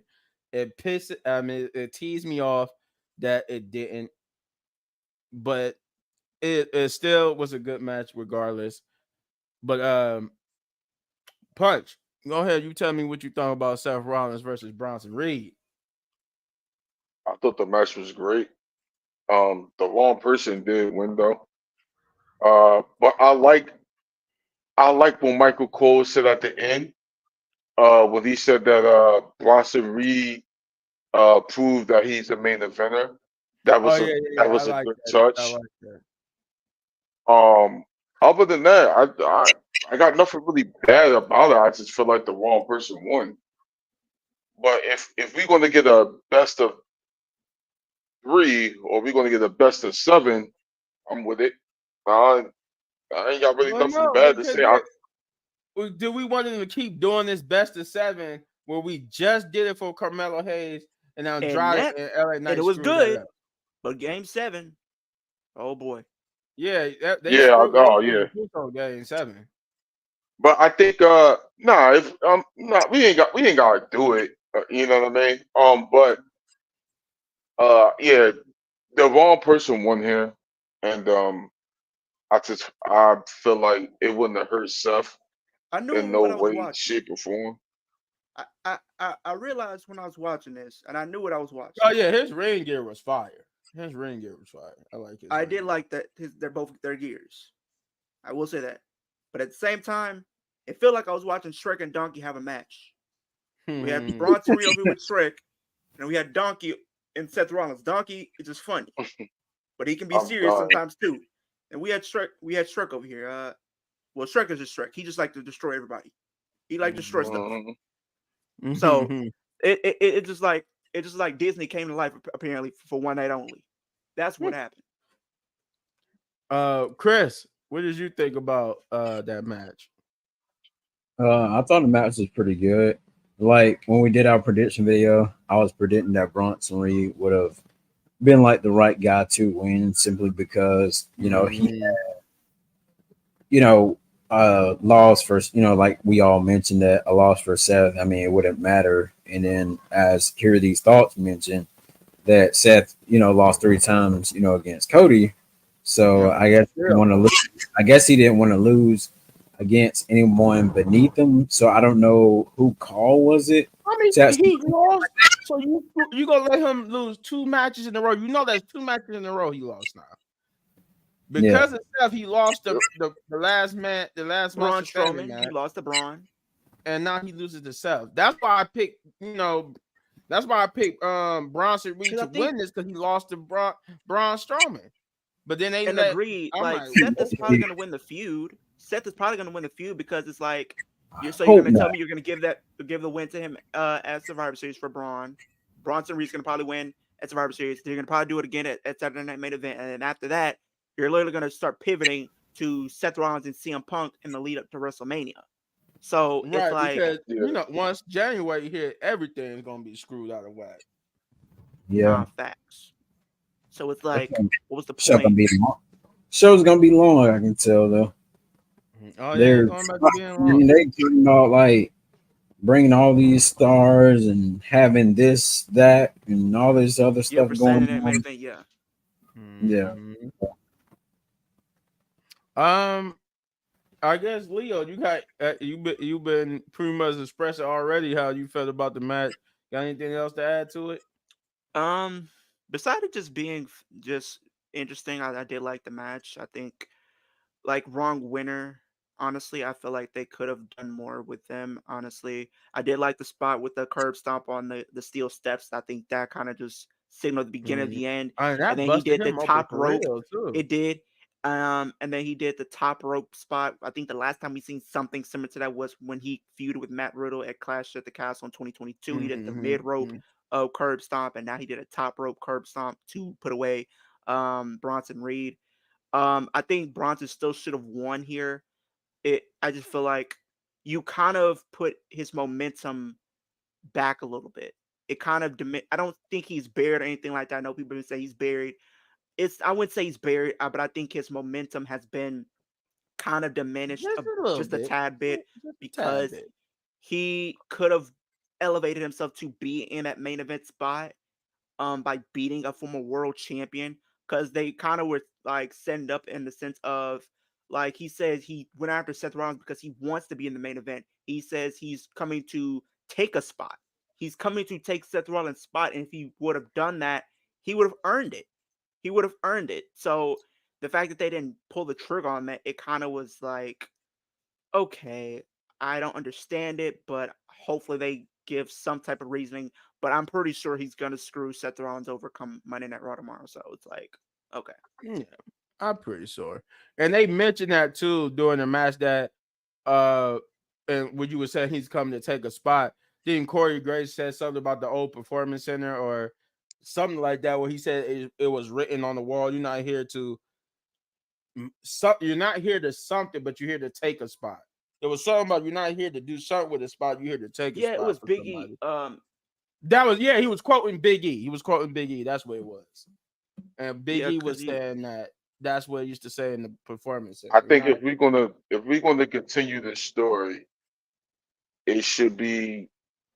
Uh, I'm not saying well, you could kind of copy and paste the whole Swerve and Heyman, because that's what they beginning of their story was about when Swerve wanted Hangman's spot because Hangman was getting a lot of TV time and whatever, and Swerve at the time wasn't. So that's how that feud actually got started. I think we can do it here as well. I mean, just don't make it I mean, just don't make it to where we gotta see cinder blocks or nothing. Right, oh right, Lord, right. don't bring However, us cinder blocks. I still get flashbacks and PTSD from when Seth Rollins did that to Dean Ambrose many times in 2014. however, I think with Bronson Reed, we could kind of do that here too, and we could kind of give him uh, the Mark Henry type of push. I'm tired of being in the back burner. Now I'm All coming the to pain. dominate. Yeah, I'm coming to dominate and Oh, take over. We can do that with Bronson Reed. It should have started last night. Just oh yeah, it should have it should started have last started night. last night. It should have. Damn should have. All right. Well, we got the first of two. This Oh, I next got some match is sense the on that. first of two Crown Jewel Championship match. Oh Crown Royal. And God. and this would be the women's version. The fourth match of the night would be Liv Morgan versus Nia Jax for the women's Crown Jewel Championship. Now, even though Punch is saying, "Oh God," the match was Mm. actually I good. I, I got some No, things it to say wasn't. this one that I seen No, out. it Yes, wasn't. it It was had good. It it was had good. like 80 interferences. What do you mean? It wasn't nothing I'm good about getting, that match. I will I'm say getting this there. one. I will I'm say getting this. there. I'm getting there. I'm getting there. Trust me. I didn't forget about the nonsensical interference they all had. And like I said, the crowd was behind it for the most part. But then the part that took me out is right when they talked about when they were talking about how Liv Morgan came out here by herself to prove something because she had a chip on her shoulder and she wanted to prove that she could do stuff on her own. Everybody talking about it, this and that and the third. Then out of nowhere, we saw you try to build this narrative that she's came on to do it on her own to prove that she could do this and blah blah blah. Then you start all this nonsensical interference and that she wanted to do interference. So again, when I say it's good, I'm just saying it wasn't below average. It was for me, it was like a 5 or 6 like match. I wouldn't put it Yeah. below average. I was still decently entertained. but I could have did without. I definitely could have did without the interference. Um, the whole Tiffany thing didn't make sense at all. Cause Nia, you've been this whole time going into this match, you was building it up to being her coming out there to cash in on Liv, and then she comes out there, and then you tell her no, not to come out there. And then Tiffany don't know that's what she so want to stupid. do. Tiffany don't know what she want to do, and they even pointed out like he was. Corey said, "I'm disappointed that she's even listening to Nia. Like you're the Money in the Bank, briefcase winner. You cash in when you feel like you want to cash in, not when Nia tells you to." And I'm like, Sure. yeah, he's right about that too. So it's like they kind of like made fun of themselves right on their own booking, like in the middle of their own terrible booking, they making fun of themselves for the fact that why is Tiffany even listening to Nia? She Just should have take whatever smacked her upside title the head she with that wants. briefcase real quick. She should have So got that briefcase and smacked her on the head with it. That was the Right. most pointless spot I've seen. that Like was the she most came in, and I was like, "What?" You made Tiffany Stratton look stupid because it's right. like You made her even though look she's stupid. Money in the Bank, and Corey Graves even called it on commentary. Is like, you're Miss Money in the Bank. You should be able to cash in whenever you feel like, and not when somebody tells you to. Right, and that's Bro. that's what I'm saying. Like And Corey and even Nia, called it. I feel like Nia just, I don't understand what was her thing going on because You it's like know, I don't know. Tiffany told her I'm catching it on Liv, but she was like, no, you're not gonna cash in tonight. Because on SmackDown she said that she was getting tired of both of them and that she was going to cash in on either one of them. But then she was just trying to explain. Then it was like the whole ordeal on SmackDown was, oh well, you said you was on. What do you mean you was going to catch? Oh no, I was just trying to do that to get inside to get the drop Liv's guard and all that type of stuff, and that's what they was playing off of in Crown Listen, Jewel. But listen, Nia was like, nope, it go didn't back there. execute well. It was still listen. executed poorly. Did y'all see how confusing y'all just sounded trying to break that story down just now? Yep. You shouldn't have that match in the first place. And did you? Okay, Oh I will say this: Liv no, winning no. was the better decision because it's Yeah. like, Now that I will. That's why I said for me, because I love Liv. Her winning was the right call. Her winning was the right and call. it's crazy to think, despite her being a heel, she was getting babyface reactions in Saudi. Like, Oh yeah, first she thing got a about it, baby face like yesterday. reaction. They Like, I think definitely the Saudi loved her. people Gotta do cheer love for her, somebody. and Somebody have to get the cheer here. Yeah. here's the crazy thing is, like, if you're looking at the year of Liv Morgan, right, it needs to be studied. I know people don't talk about it a lot, but she's kind of had a True. very impressive True. year. That is I true. mean, Here. winning the championship, she's won this match. I mean, even though the title does not mean anything, but technically, this makes her the second woman ever to hold two titles at one time, two like singles titles at one time. Like the first Yeah. was Becky, and That now it it's still Liv. it does. And now we can also say Liv has been the first to do something. She's always Right. been like the one person to win something, but it doesn't mean anything. Yes, she's part of history, but for the first time, she's actually the first to do something. And I guess And they it's had, like, even though the match wasn't, what it could have been, and this was the shortest match on the card. This match was like 8 minutes, and like the Yeah, first it 4 was. minutes, and it seems like they rushed right into the shenanigans. Like Oh no, 4 minutes into the match, Tiffany comes in. Then it's like Tiffany tries to come back, and then back and forth with her and Nia. Then you have Raquel coming in to try to evade. Then you had Dominic coming in. And crazy thing, there was a spot in the match that I don't think people are like paying too much attention to.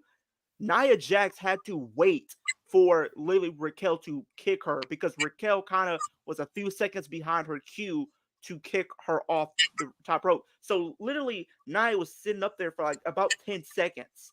And it made her look stupid because like you're I just sitting seen there. that. I caught that.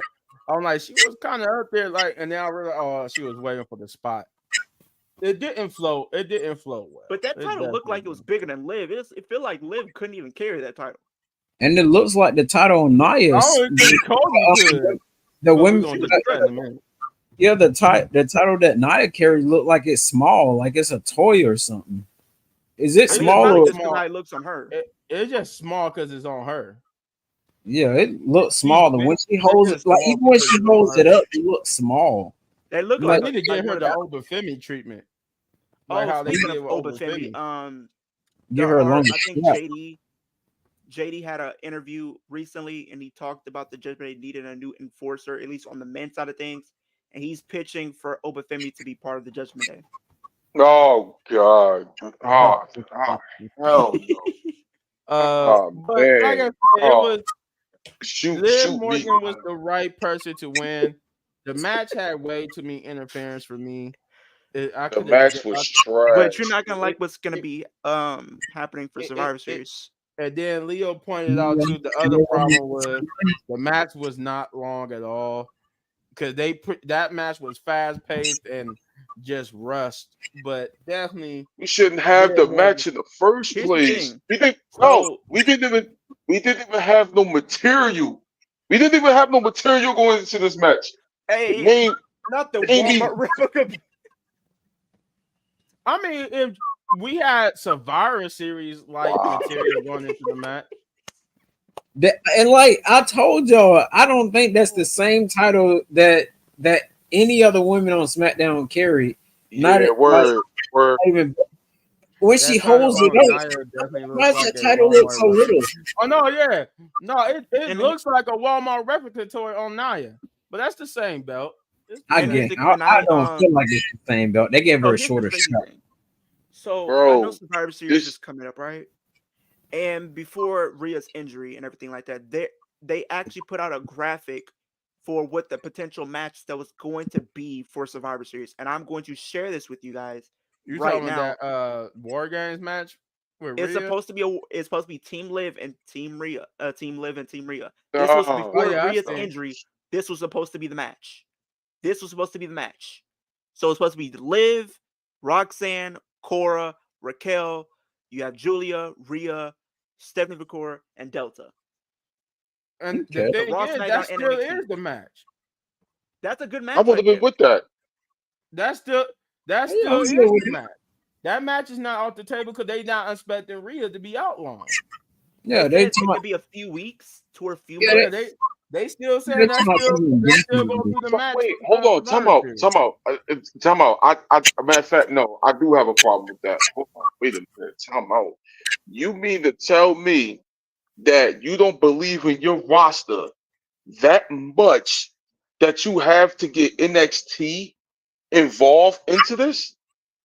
Yeah, Because Triple right H now had to borrow some it's not even time. Raw, Michael SmackDown, Page. NXT. It's just Raw That's and a deal. NXT. SmackDown is non-existent. If this is at this rate, we might as well do like a champion versus champion match or something, or we might as well do a 5-on-5, like elimination style or But something. We should not be y'all, doing this. but y'all see the problem. Y'all don't believe. You mean to tell me that you don't believe in your roster? Them women in the back that's waiting to get TV time for crying out loud. You mean to tell me that Uh, y'all depended on the NXT women and not the women that's already on the, you know what yeah, I want to say, roster? it's that time, man. It's shame. Camera shame. We're gonna do it, yeah. I ain't gonna do it, yeah. I ain't gonna do No, Uh, but yeah, I definitely peaked that though, Shane. I definitely peaked that when they announced that, or at least it's rumored to it. be. What? That's the rumored to be roster. I mean, not Tell roster, but me all them women participants in for the back that are waiting to get at least some type of TV time. You mean to tell me that you can't put none of them in the pay-per-view, in the PLE? But I mean, Come on, man, that's crap. for the War Games match, who would you put on the main roster? Who would you put with Rhea? Rhea eliminated everybody in storyline wise. Dude, she's basically bringing up the young. I'm not gonna say the younger. I'm gonna say the younger generation, but we No, know I mean, no, I understand they've what you're been in the saying. game for a while. I think the reason why they doing it is I don't understand it for the Live side, but I understand it for the Rhea side.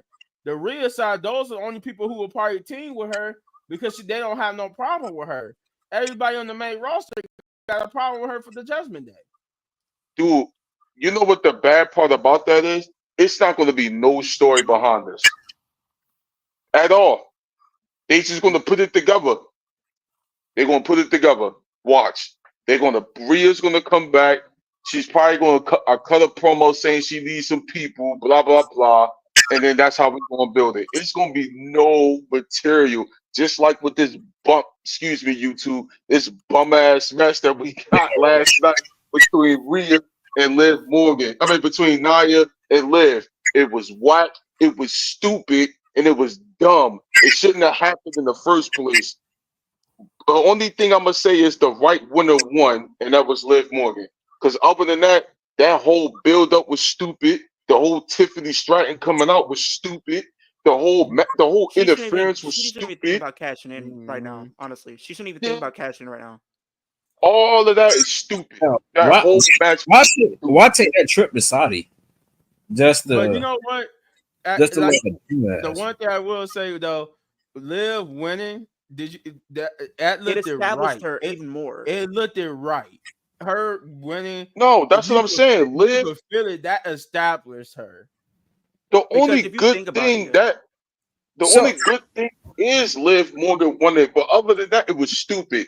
It was stupid. And WWE was stupid for you to book it. It was dumb. It was dumb. If I'm Hey, paying you, if I'm paying you X amount of money though, you gonna book it too. No, So- I'm not. I don't.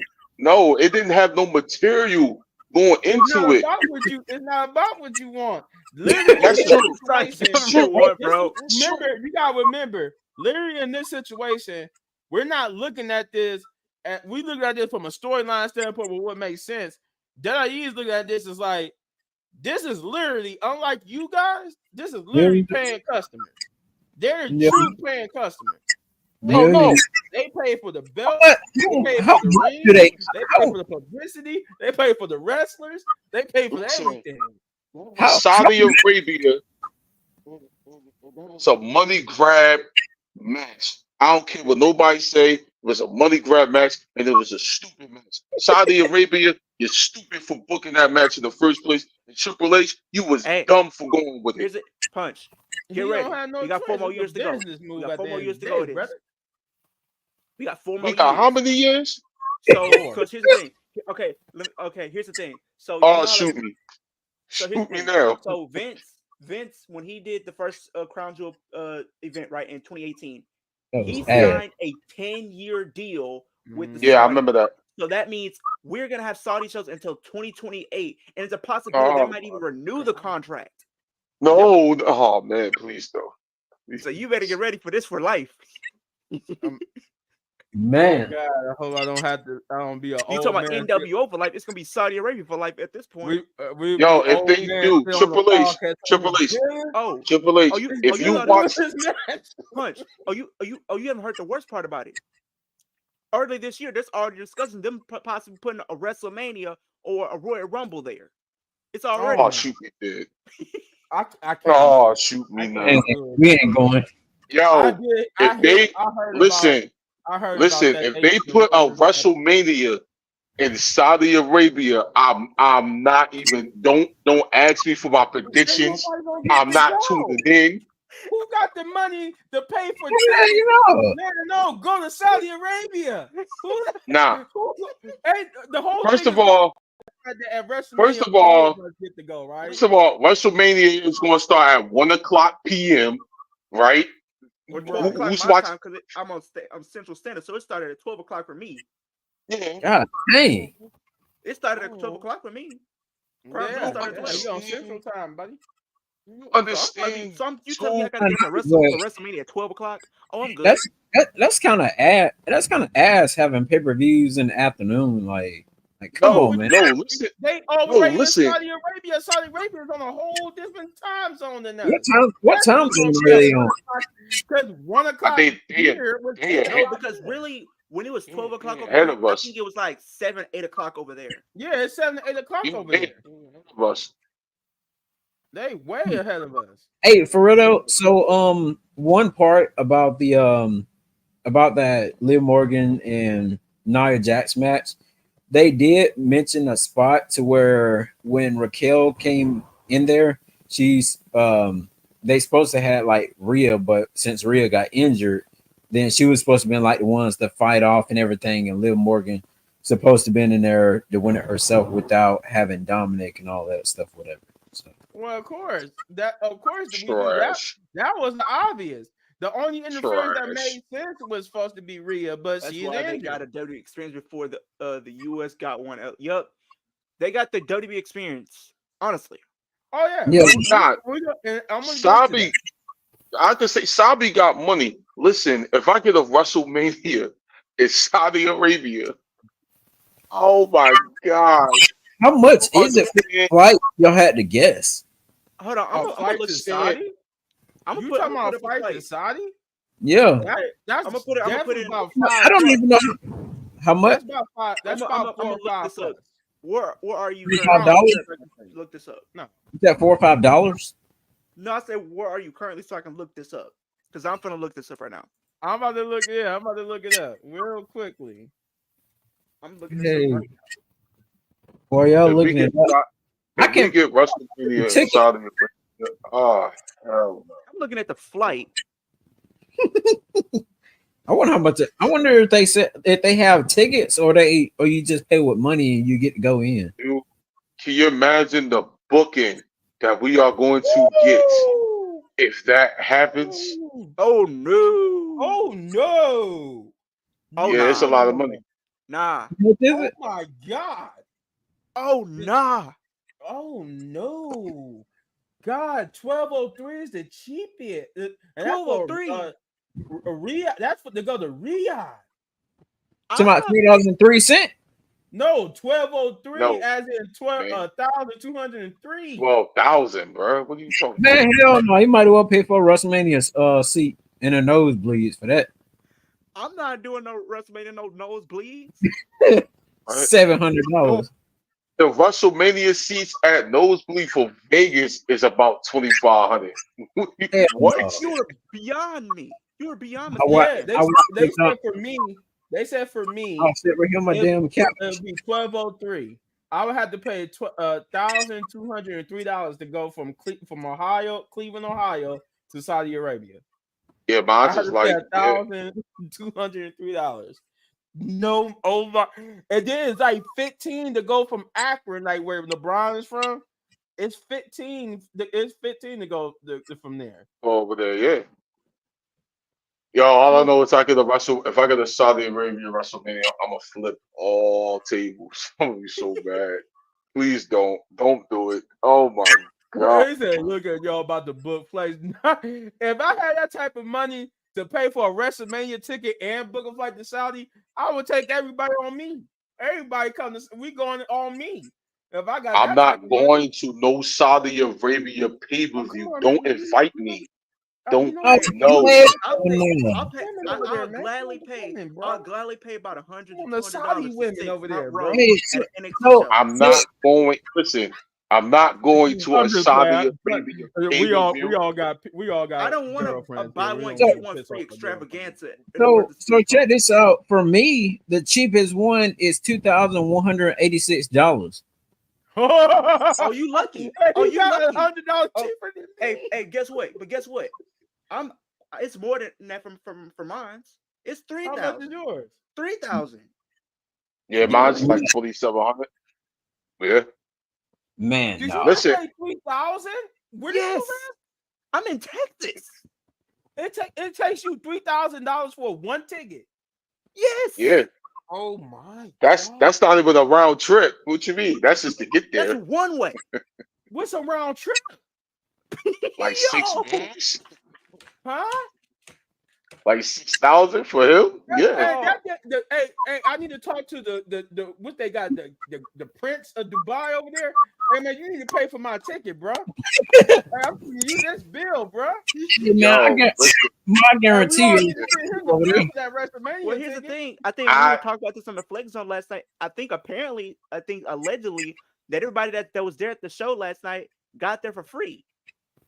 yeah, They didn't have yeah. to pay nothing to get into the show. What? Oh If I my pay god! $3K for a ticket one way, I'm a new Saudi record. Listen, Yeah, listen, at that point, if I'm paying listen, $3,000 to go to Saudi, I ain't coming back because I ain't got no more money. listen, listen. I don't care if you're a billionaire. I'm not going to no Saudi Arabia Hold on, come on, man. PLE. If I'm a billionaire and you ain't I'm gonna go not about going. Disney, I'm paying for No, you. We on the no. private jet sipping champagne and everything. Listen, I don't I just care if gotta we buy was on one, the. get one extravaganza. All right, Listen, can we do like a wait, buy one, work wait. one free? Little Like, big man, little can big I man, work for my little ticket? big man. Like, I don't care if the private jet had the wrestlers on there with you. I'm not going. come on. If Cody No, Rhodes, I don't care if it's Cody Rhodes, so Stone we Okay, got here's the Cold, we okay. got The Rhea Rock. Ripley, Punch. Okay, here's the thing. Liv, Here's the thing. I'm gonna try to see if I can persuade Tiffany. Punch here. Come I'm on gonna try to now, see. Tiffany I'm time. gonna try to see. I'm gonna try to see. What about I'm gonna try to Tiffany see if I can house? persuade Punch here. Punch. And now if they tell you to go, right? They'll pay for your ticket, right? They'll give you money. And on the private jet, it's all the women's wrestlers and you. Tiffy. You got She Tiffany. coming to your You got house to Liv. give you your You got ticket. Rhea. Are you gonna pass up on that deal? Yes, Oh, yes, hey, this yes, man Stone yes, Cold. He's not yes. going. Yo, do you know how much I despise any Saudi Arabia PLE? I'm not going. I don't care if it's Tiffy, Bianca, Roxanne, Oh yeah, I AJ, can't. If Bianca Stone and Jay, Cold. It could if be The Bianca Rock. If come Liv here is and on, tell me I gotta go. I if can't. Liv I'll is be on like, oh there, man, if Rhea's on there, real if Bianca. Bianca, I'm Jade, folding. I'm Jakara, folding for real Bianca. bro. If any of my favorite female crushes that I used to I'll fold watch for is on there, Liv. I'm gone. Honestly, Liv I'm could come not and tell me I'm going folding.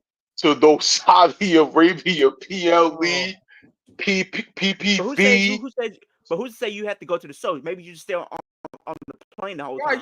we didn't say you gotta go to the show.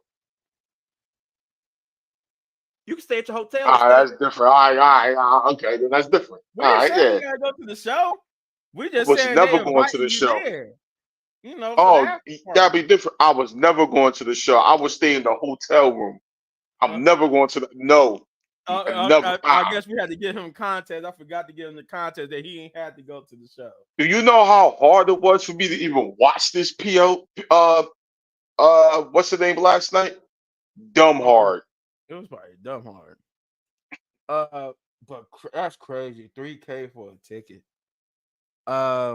Well, I guess we know how Punch feels about this match. I ain't even gotta ask him about it. Doo doo He, trash. It was stupid. All of it. The whole match. It should have been on the card.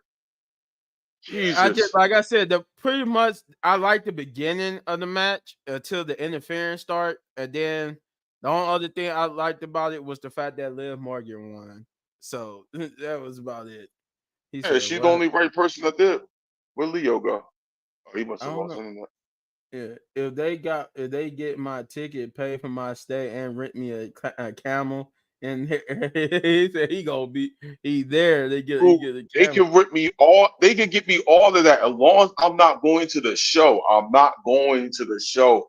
I'm not watching. Do you understand how bad the booking is for that PLE alone for the I mean, it's past? bad because pretty much it's like Triple H and Saudi booking it. And Yeah, Saudi is the most because they the paying customers. So they gotta do yeah, nah, that's true. they pretty much gotta do what Saudi not well, I won't say everything Saudi says, but they gotta do majority of what Saudi say. Now you right. No, you said it right the first time. Everything. No, I say that because I would because Always see. if you think about it, do you really think Saudi really want to live there at all? If they had it their way, they would have had Liv drop the belt to somebody so they could have whoever they wanted there instead of Liv. Yeah, because it I darn don't sure think would have been. Yeah. they probably would have had Rhea go up against somebody other than Nia. I don't even think they would allow Nia to. If it was up to them, they would probably have Nia and Liv drop the belts and put on somebody else just so they could get whoever they wanted. Man, it was They, stupid. The whole match was I heard dumb. a story. They wanted some wrestler, and the wrestler was already it was dead. They couldn't get the they wanted Yokozuna. They wanted Yeah, Yokozuna to come there, and they Yokozuna really. Yo, been gone for do 10. you hear? Yo, do you? Oh my God! If they do oh my, if they do a WrestleMania, I'm not That would watching be it, yo. horrible. You got a Not back watching scratch? it. You scratching your back? Chris, Yeah, Like, what- I'm not I gotta, Chris, watching it, yo. dude. Chris, you I got gotta any find mine. Huh? you got any Yo, thoughts wait, about it? nah, I'm not even watching it. Yo, I'm gonna watch clips. I'll watch clips, and You got when I any get on the live, you got If any nah, I thoughts about the match, Chris? I don't. But I was reading here what here these thoughts are saying. If they get my ticket, pay for my stay, and rent me a camel. no facts. Shoot, I mean, you man. gotta do all that I because better, I'm not giving you no I three better have camels for a I ticket. better have two camels. Like, man. Right, you Hmm. gotta pay. I gotta be special guest of honor. Come on Yeah. now, y'all. Cause you gotta think about it. You gotta pay for your ticket, pay for the high ticket, plane ticket to get there, which is 15 plus hours for me. I don't know about y'all, but it said 15 plus hours for me. Then Yeah, it's like on 20, top, 20. 20 hours and something. of that, we gotta pay for the high ass WrestleMania tickets. I'm like, come on, bro. I'm not about to do all. I'm going bankrupt just trying to get there. Once I get there, I need to work at some. I need to work somewhere solid to get back home. Yeah, How much like, number? I wonder if they pay by hour or they paying like salary at them jobs what they got. Well, hey, look, y'all must got it over there because, like I said, I need whatever job Oh, y'all get. they the richest country in the world over there. Oh yeah. Yeah. Oh Oh, yeah. All right. okay, so they're better than they're more wealthier than Jeddah. Yeah. Yeah. Yes. Okay. Well, since Chris said he don't really have no thoughts on this match, well, like I said, the So white person stupid. won the match. The match was mostly trash because of interferences and whatnot. Um, Booty. but we get to what supposedly was supposed to be the fifth match of the night. Oh, there go Leo. I got him. Oh Oh, shit. I was about to move on, but Leo, did you have any final thoughts before we move on to this next segment on the Liv Morgan and Nia? Say me. I would say the right winner won.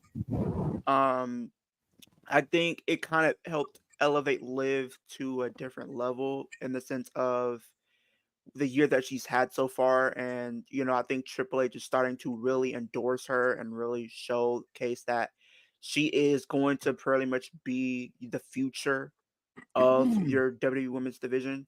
So, and I'm glad that they're finally giving her time to continue to show that. And I did watch um, the segment that they did afterwards when they were interviewing her as champion. She was very emotional. As somebody who has been very outspoken about having an opportunity to Oh yeah, showcase that she was she can very really be emotional. the best to do it. And I think honestly, I think there's more opportunities for her in the future. I think she's definitely going to win more titles. I called it already. I think by the time that she hangs it up as a performer, I think she's gonna at least be a six-time women's champion. I'm gonna at least say she's gonna win the title at least six times. So four more times to go. She's already won the tag team titles. I see a Royal Rumble victory um, in here in the near future, probably either this year or in 2026. So she's definitely gonna achieve more big things there for sure. Yeah, yeah, I feel the same way. I did. She caused a little controversy, I guess, being on Impulsive.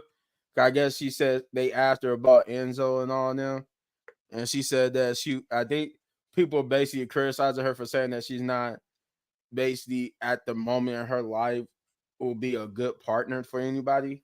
She said something like Well, I that think along the they line. kind of talked about that, and I think talked about her sexuality or something like that. If she more attracted to girls or guys and stuff like that, she just said she's more attracted to personality and stuff like that. So Who people kind of just cares? took it the wrong way. But I don't think she didn't really say anything about Enzo though. I don't know where people got that from. She didn't really mention Enzo. Oh, They okay. just just acting. Yeah, I didn't see. I watched a little bit of it, but I basically, for what I was hearing and seeing, they were saying it came from her interview with Logan Paul, and they was asking about her relationship, and she was saying she wasn't a good person or a good partnership in her current point in her life. She wasn't a good partner for anybody right now because she don't have nothing to offer. And people were saying, well, oh, she just saying that basically she loves her career more than being with a person right now. And And everybody that's was up in okay. arms. She's focused on Yeah, and achieving a that's lot of okay. stuff. I'm glad that she First was of all, honest about it. who cares?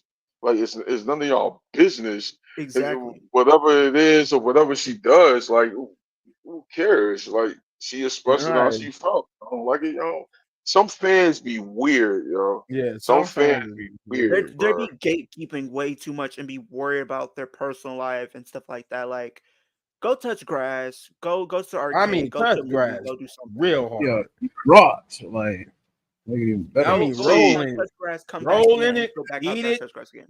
Right, roll in it, my eat boy, it, and then go do the process over it again. my boy. Before you move on, my boy Leo just gave Liv Morgan probably the praises of the year because other than the year that she had, that match was trash. Yeah, I'm gonna stamp on that. but I agree. The match wasn't so the best, but still. yeah, yeah. I just like I said, I love the fact that you could really tell WWE was getting behind her, and like Leo mentioned, Yeah. she was emotional because she knew it too. She finally got that moment, that she been looking for. But No, shout outs to her. You know what I mean? Like I ain't taking nothing away Yeah, from her. Like, shout outs to Liv. I'm just as you asked me about the match, I'm still saying it's trash and it was yeah. stupid. So what was supposed to be the next, excuse me, Wasn't a match. wasn't a match at all. But what's supposed to be the next match was Kevin Owens versus Randy No, Orton. this was stupid too. No, Okay, okay. Yo, No. I don't think this was stupid because neither one of them could afford a loss. I'm gonna be honest. Kevin but Owens could not afford a loss. Randy bro, could not afford a loss right now.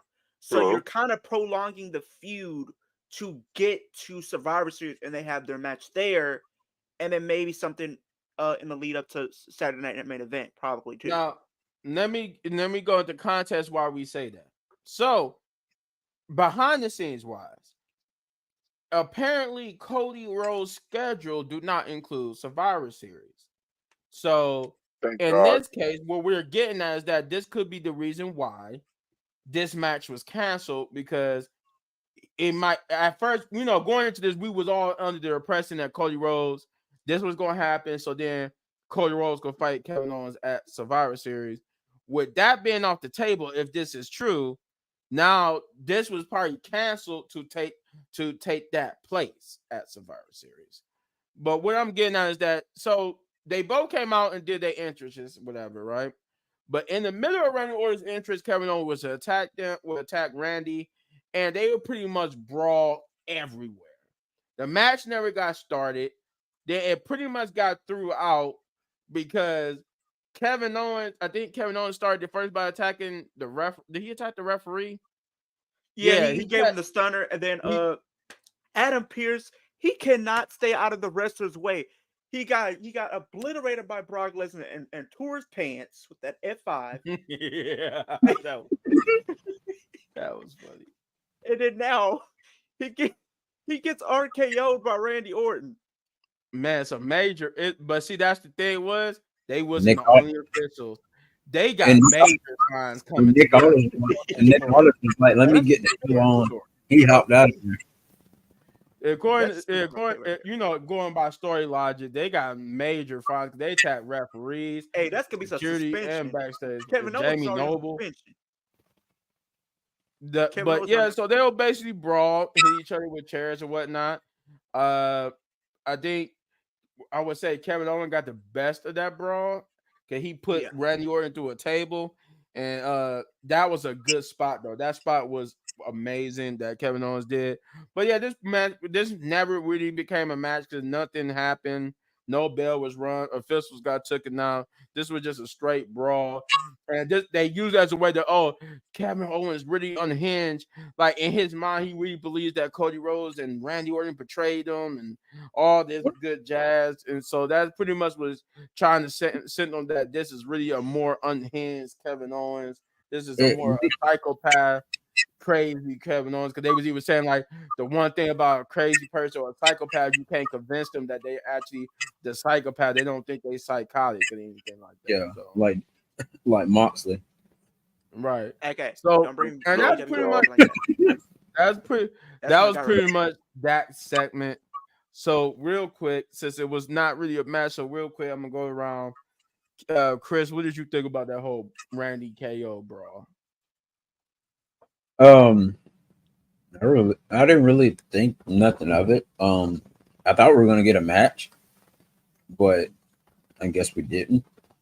So my question, at least I can ask though, is Kevin Owens doing all of this because he really don't give a damn he's on his way out the door, or will No. he sign with WWE? This is what's happening.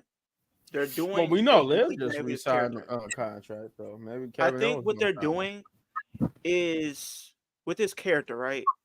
It's becoming more of like a Drew McIntyre type character, right? And I like how they do these characters where their heel turn is justified. He feels like he's been betrayed. He feels like the same people that have been going through all this time is kind of already kind of turned their back. So I kind of understand where he's coming from. But if you look at his character from last night, right? It gave me shades of the prize fighter. And we know prize fighter Kevin Owens is probably some of his best work. And I think we're starting to see glimpses of that being the end goal. I think the end goal is to turn him back into being the prize fighter Kevin Owens. Like I said earlier, I think the match that they're going to do for WrestleMania next year is probably Kevin Owens versus Sami Zayn at WrestleMania.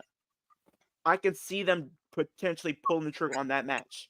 However, if they Yeah, do that, would I like a title to be involved in that match? Absolutely. I would love to see if they were able to give Kevin Owens the U.S. title and have Sami Zayn compete for that title. I would love that. Why not? You've seen these two go at it so many times one on one. Why not finally have these two fight one on one, but for a championship? Especially with LA Knight as your champion right now, you can definitely have Kevin Owens find himself in like contention for that title at some point in the near future, probably in the lead up between now and Chamber or Rumble or something. You can have him be in the contention for that title and have him win and doing heel tactics to win it, and you can have Sammy and Kevin next year at Mania, because I think that should be a way better match than what they're probably going to try to do anyway.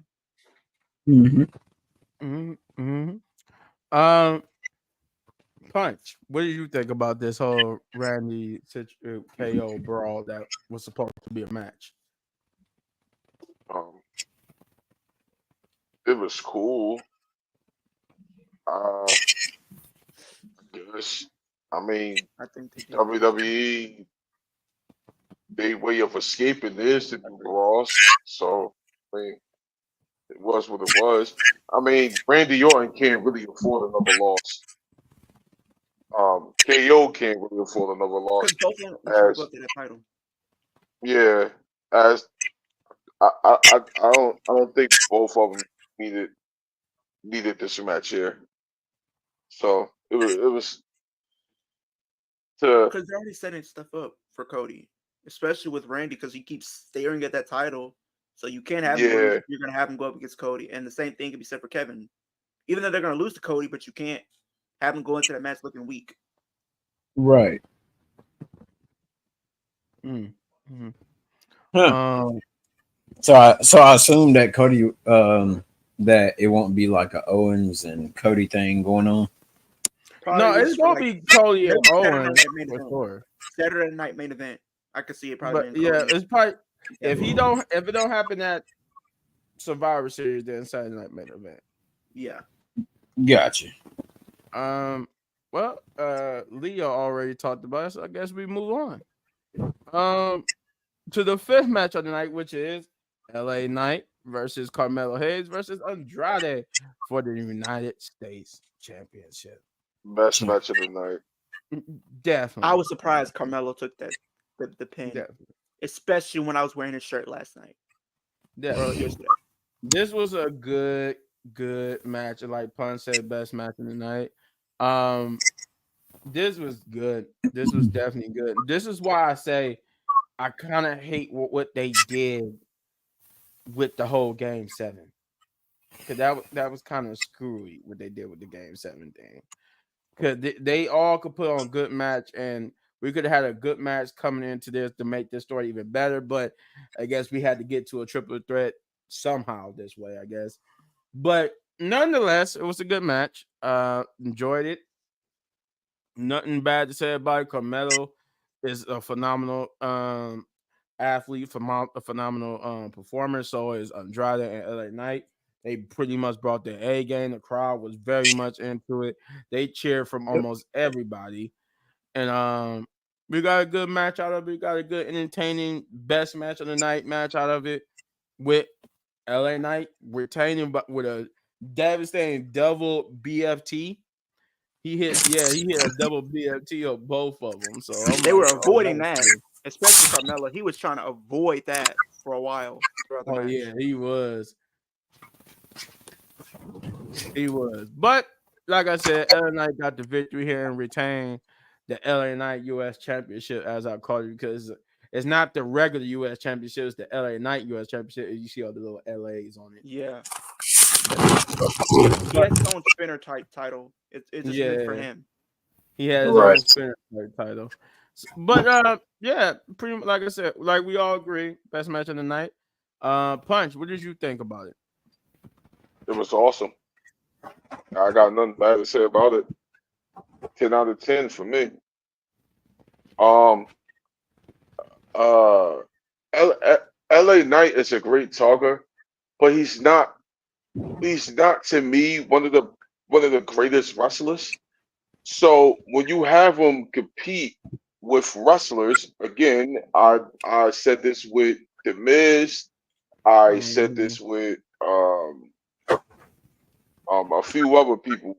When you put them in there with wrestlers that can actually wrestle, you're going to get a great match, or they're going to put on their best work. And it was a hell of a match. I Yeah, got you nothing mentioned that bad to say about earlier with Last Legend and them too with EO it. Yeah, and them. yeah. You know what I mean. You need to put them in there with wrestlers that can actually control the match. But in this case, LA Knight been in the game for so long. Uh, he basically knows, his spots and everything. So, I mean, I was cool with it. I mean, it's shoot Andrade and Carmelo. I mean, we seen what they could do 1-on-1. So, uh, it was definitely best match of the night. I just feel like the U.S. title is It's not. is under. It's never really been in a good place. I feel like in You know, quite some No, time. it At hasn't least been until for a long 2015. time. Like since John Yeah. Cena's doing the U.S. Open challenges, it hasn't really felt the same. I thought we were starting to see some glimpses of that when they did give it to AJ, because I did like what they were doing with AJ as U.S. champion when he was holding it in yeah, like 2017. But since then, it Mhm. just haven't really felt like they've really tried. Yeah. So yeah. So, Mhm. I mean, the match was dope though. I mean, 10 out of 10 for me. Yeah, definitely 10 out of 10. Chris, what did you Yep. think? I would have to say, I agree with everybody else. The match was definitely a 10 out of 10, and with every spot, it was good. No botch or anything from that match either. Um, so now I'm assuming they're gonna do another match with Andrade and Carmelo or something like that. I'm not too sure, but we'll probably see come Friday Night SmackDown if they give him a chance to be on TV this upcoming Friday. If not, more than likely next Friday. But as far as like Leo mentioned earlier, during the podcast, uh, that looks like Shinsuke will be returning to face LA Knight for the United States Championship. So Oh Yeah, boy. yeah, and We got Michael they've been Jackson saying he was returning. about to Oh return to TV god. soon, so I didn't know. I could definitely I see didn't know that. Michael Jackson decided to become a wrestler. I didn't know. I wasn't informed. I was not informed. But I was not no, informed. yeah, I could definitely see that. I was just hoping a little bit for a Carmelo swerve type thing, like not here, but I sometimes was I was hoping that he end up in like a surprise swerve. He take the title, something like how they did with Ethan Page and Trick Williams. Like he kind of like gets like I that was so, Ethan Page surprise swerve. yeah. What he But maybe rolled. it's still coming though. Maybe it's still coming. But Leo, what you got on the match? I actually did really like the match. I think all three guys were very entertaining from start to finish. I think Carmelo Hayes was like my MVP of the match. Like since he's came up to the main roster, a lot of people had a lot of expectations. I thought that he won't get as far as he did. The fact that they had him go up against Cody proved that I think that WWE sees a lot of potential in him as being a future main event champion for the company. And I think they've been taking their time. They haven't really fast tracked it or anything like that. They've been taking their time developing his character and develop him in ring, the promos. I think he's had one of the best promos this year with Andrade. He just told him put the fries in the bag. I mean Mm. that pretty much made him a made man right there. That he all we need is Carmelo Hayes to come out with a shirt to give to Andrade, and I think we will be good with him for that. But he's definitely going to be winning that U.S. Championship sooner rather than later. I wouldn't even be I wouldn't be surprised if he won it by the end of the year. Honestly, Mm. maybe even Survivor Well, Series. Maybe Survivor Series he wins it. there's definitely gonna be some time to do it because after what Saturday night main event is gonna be nothing for 2 whole months. They got some time to give his Carmelo that shine. They got some time for that. Well, Oh, we made it to the end, guys. We made it to the end. oh god. Well, we got Now muscular Bobby Heel. this why we can agree this was better than the Live one. This was better than the We Live. still got muscular Bobby Hill in this one though. Mhm. Huh? We still got muscular Bobby Hill in this match. Gunther. Oh yeah. But we get to the main event, which is the other Crown Jewel Championship match, which is Gunther versus Cody Rhodes. And this was actually good. Now, compared to the Liv Morgan match, this was the better of the two matches. Yeah, This was the better of the two. had way more Um, time. it had more time, and it was actually pretty well wrestled. It was pretty well wrestled. They told a great story in that ring. I did like how they didn't take away from Gunther. They didn't take away from Cody. They both their styles and way how they wrestle went gelled very well together. We got to see Gunther do his Gunther stuff. He playing the mind games, playing that cocky a hole that makes you want to just punch him because he's just so smug and he just think he above everybody else. And I like that he actually stayed true to what his threats were. He kept trying to put Cody in the sleeper, but we'll get to it in a minute how that became his downfall. Yeah, But I loved how they worked together in that ring. That it made me excited to see more matches between the two because that really was a good combination of two styles that really worked and they really played off each other. I could see like in an actual legit feud for the title, Gunther would work as a good heel to Cody Rhodes. He would. He would work as a great heel to Cody Rhodes because that was good back and forth playing off each other, the mind games, how he was just challenging Cody Rhodes and how he wanted to live up to other people's expectations instead of his own. Um, but this was a good match between you two hard hitting the chops, the everything. I like the little, I guess you could say Hulk Hogan Hulk up thing that Cody Rhodes yeah, did. So like I like all that. Um, I like that the Cody cutter that got reversed into I think he reversed one into the sharpshooter and then the one into another. That was the final one was when as I mentioned before, he went for the sleeper hold too many times. But I did like the one when he reversed it to the sharpshooter. I think that was a Cody Cutter he was trying to do when he reversed it to a sharpshooter. I might be wrong. Yeah, it was I, a Cody Cutter. It was Cody okay, Cutter. okay, yeah. So cause I think that was like the second. No, that was the first time he did that. The second time is when he lost. But yeah, he did that twice in the match where he inadvertently, like, he basically reversed the Cody Cutter. But I think Cody did eventually get it on him once. And but the match was good. I think they both hit like they finishes on each other. Only They did, Gunther was the only one who actually tried to do a pin off his finisher. I don't think Cody got the chance to do I think on one of them, I think Cody did. Yeah, one of them yeah, did. was it the The yeah, cause second one, he I believe. yeah, it was the second one. I know he hit the crossroads twice on Gunther, but I think the first time he didn't try to for a pin, but the second time he did. Mm-hmm. But like I mentioned before, Gunther went for that sleeper hold one too many times. And the one time I'm talking about is when he went for the sleeper hold when when Cody tried to do another Cody Cutter, but Gunther will reverse it into the sleeper hold, but Cody will reverse it into a pin attempt. 1, 2, 3. Cody Rhodes is your new or your first ever men's crown jewel champion. And the surprising thing is here, me and Punch was wrong about one thing. There was no interference. We've been claiming I that was surprised. No either Goldberg, no Kevin Kevin. Owens, we was either saying Kevin Owens or Goldberg was going to interfere, cause whoever to win. But none of that happened. They had a straight up match. No, other than Liv Morgan's match, every match was straight up, pinfall by themselves victories. Was the That was bloodline like straight up? that's looking at this pay per view. You can say that was the Did the only Liv bloodline have Morgan's match, interference? huh? I think the bloodline may have interference, maybe. I mean, Tonga. Well, Tongaloa, I Tonga think, got lower. involved.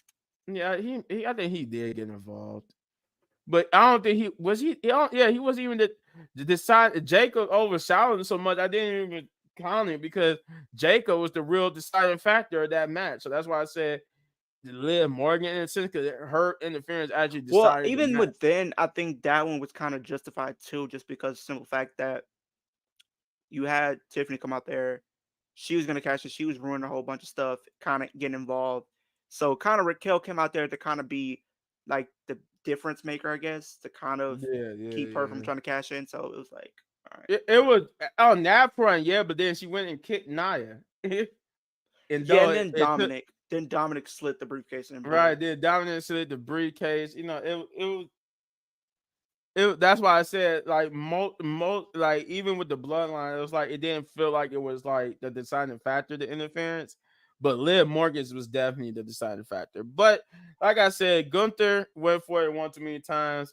But I did like the fact that Gunther shook Cody's hand after the words and got the That's the second time he did that this year. yeah, so respect to Cody. So that Cody show respect to him. Now, this is where the reason why I wait here is to explain this. I waited here to explain this for those who do not know. So, even though we get to see them with the title, this is the only place you're going to see them with the title. Because they had a little thing. Leo mentioned this earlier. They had a little thing after the show went The off. ceremony, yeah. The little Ceremony. ceremony, which is the ceremony that we're talking about is the Super Bowl ring like ceremony. And I'm gonna take a minute to explain this because there was more information that was given by Triple H too about it. So they got as you saw how the match ended. The match ended where not only did they do the little just Cody by himself doing the in ring, little photo ops with Triple H and the Saudi ambassadors, but then Liv Morgan would come back out and join Cody, and you could obviously tell that Liv and Cody are not in character no more. They just live in Cody. This is just Yeah, they pretty much being out of character for the yeah, time that was being. out of character at this point because Liv didn't even act like a heel. She was just emotional and happy. Her and Cody was doing photo ops, and they was basically just talking. She didn't seem like the Liv Morgan with Dominic Mysterio on the Judgment Day. She was just Oh, we'll get basically that tomorrow night. It was just for one night only. It was for one It was moment. right. It was one night, and this one night only for this part, and even after in the ceremony too. But I wanted to point that out that both at the end of this match where they were doing the follow ups and Liv Morgan was brought back out, and then even in the ceremony, Liv was not heel Liv. This was just this was I forgot what her real name is, but this was basically actual real person Liv. And this was so that's that. Then they got the ceremony where they got the rings. So to explain it is like this: the championship itself was there for the follow out for you guys to see. So I'm guessing every time they have this match, that's the only time you get to see them actually hold the championship. But the real prize here is basically this MJF ring. This Super Bowl ring that they get to keep and wear all year long, basically up until the next one.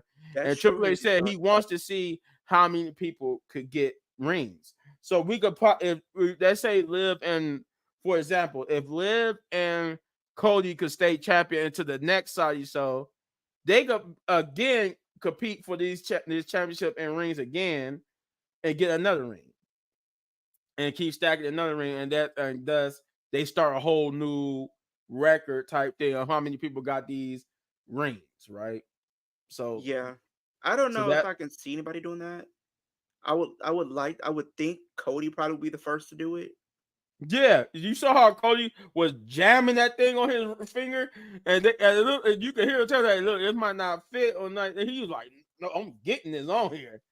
Nah, But you see how did you see how like literally when they did the championship celebration, Cody had the belt around his waist and it yeah, covered almost his entire stomach.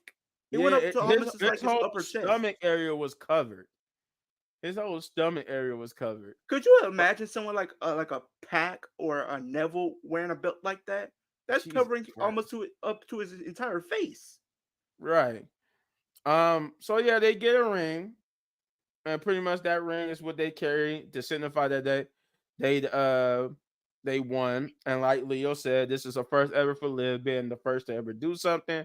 And for Cody Rhodes, this is the first ever time that anybody with the last name Rhodes won a championship on foreign soil. So that was the two things coming out of this. So with that being said, great match, great two people who work well together that I want to see work together again sometime in the future. Overall, yeah, Cody won. No interference, which made for a better match because there was no interference. There was just two champions to see who was the best, and they won. So there's that. I would turn it over to Chris to get his opinion. So I actually did think the match was very great. And the only thing that made me laugh was like when Cody actually pinned Gunther, because my pick was Gunther, just to throw it out there. But the thing that got me was how Cody Rhodes outsmarted Gunther with that. And after the match, you can see Gunther hitting the mat so dang hard. It was like, damn. So I guess the mat was getting the chops this time. Hey, the mat wasn't sacred that night. And the mat wasn't sacred that night. And I even heard, I think the mat went, he said,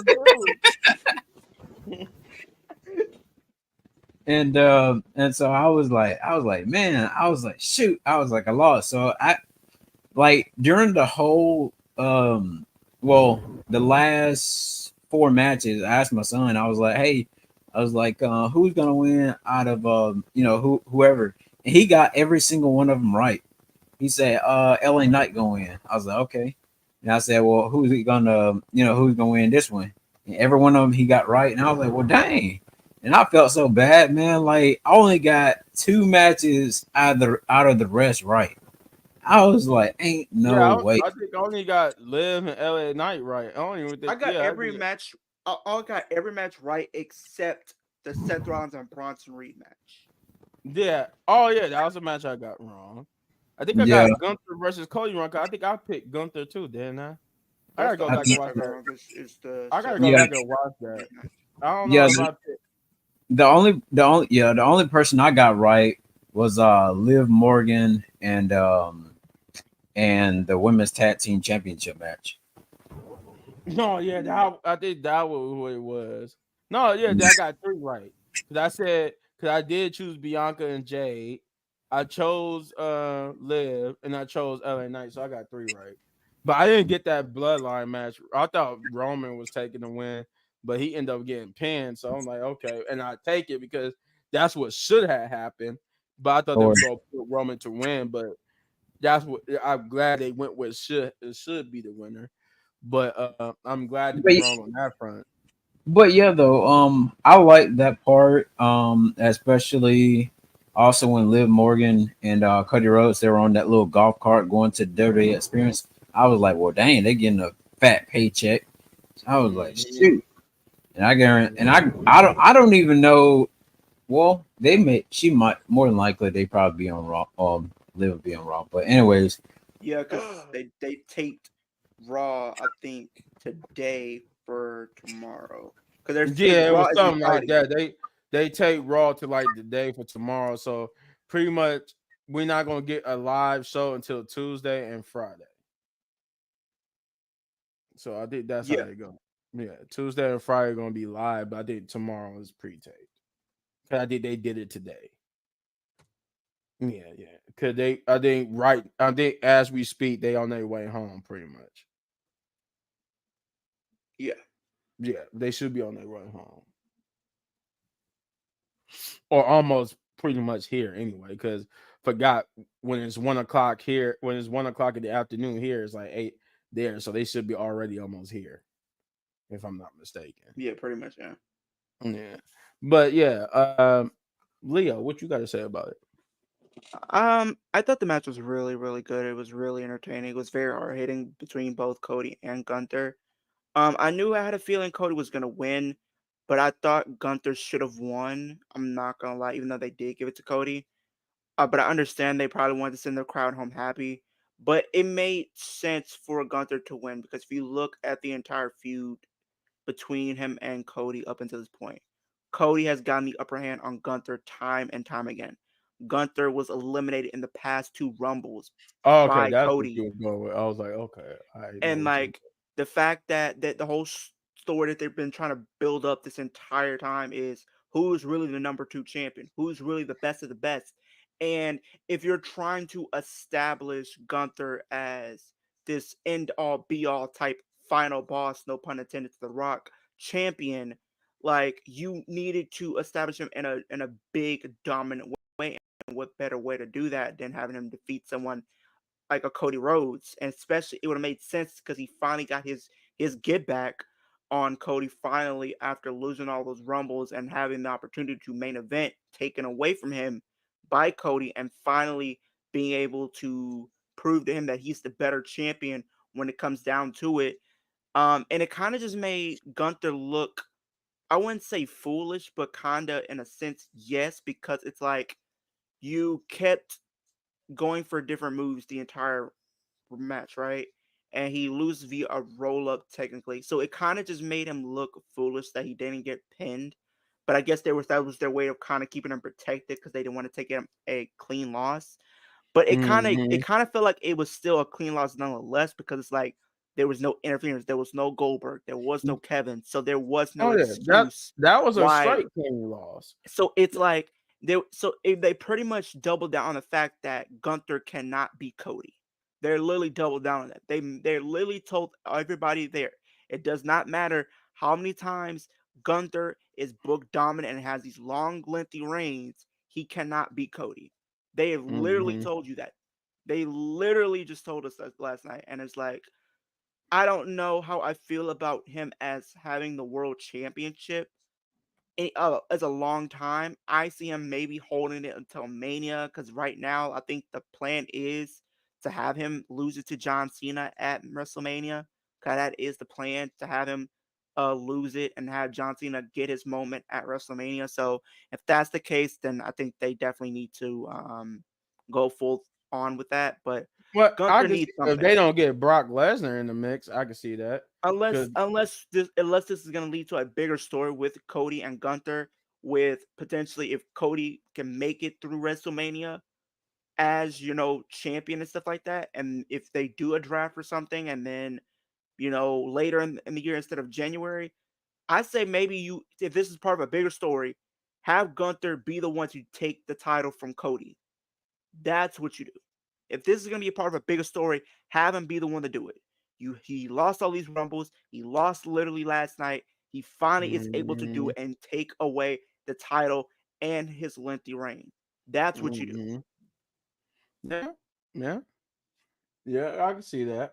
Because it's definitely about to be a payoff for this whole Gunther Cody thing.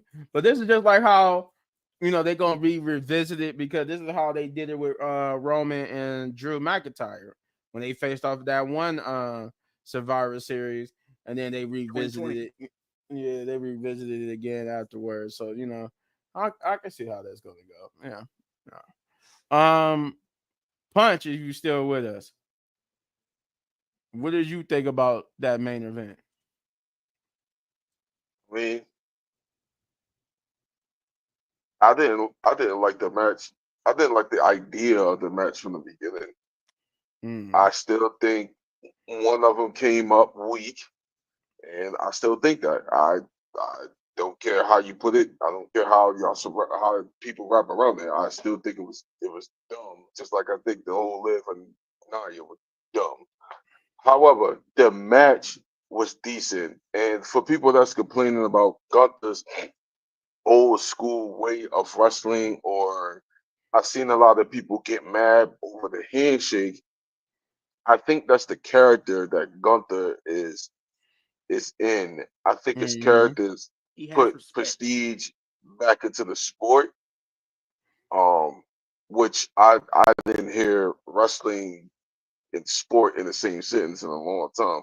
So um I think that's the whole Gunther character, because back in the day, Ring of Honor used to do that too. They used to shake hands before they'll compete against each other.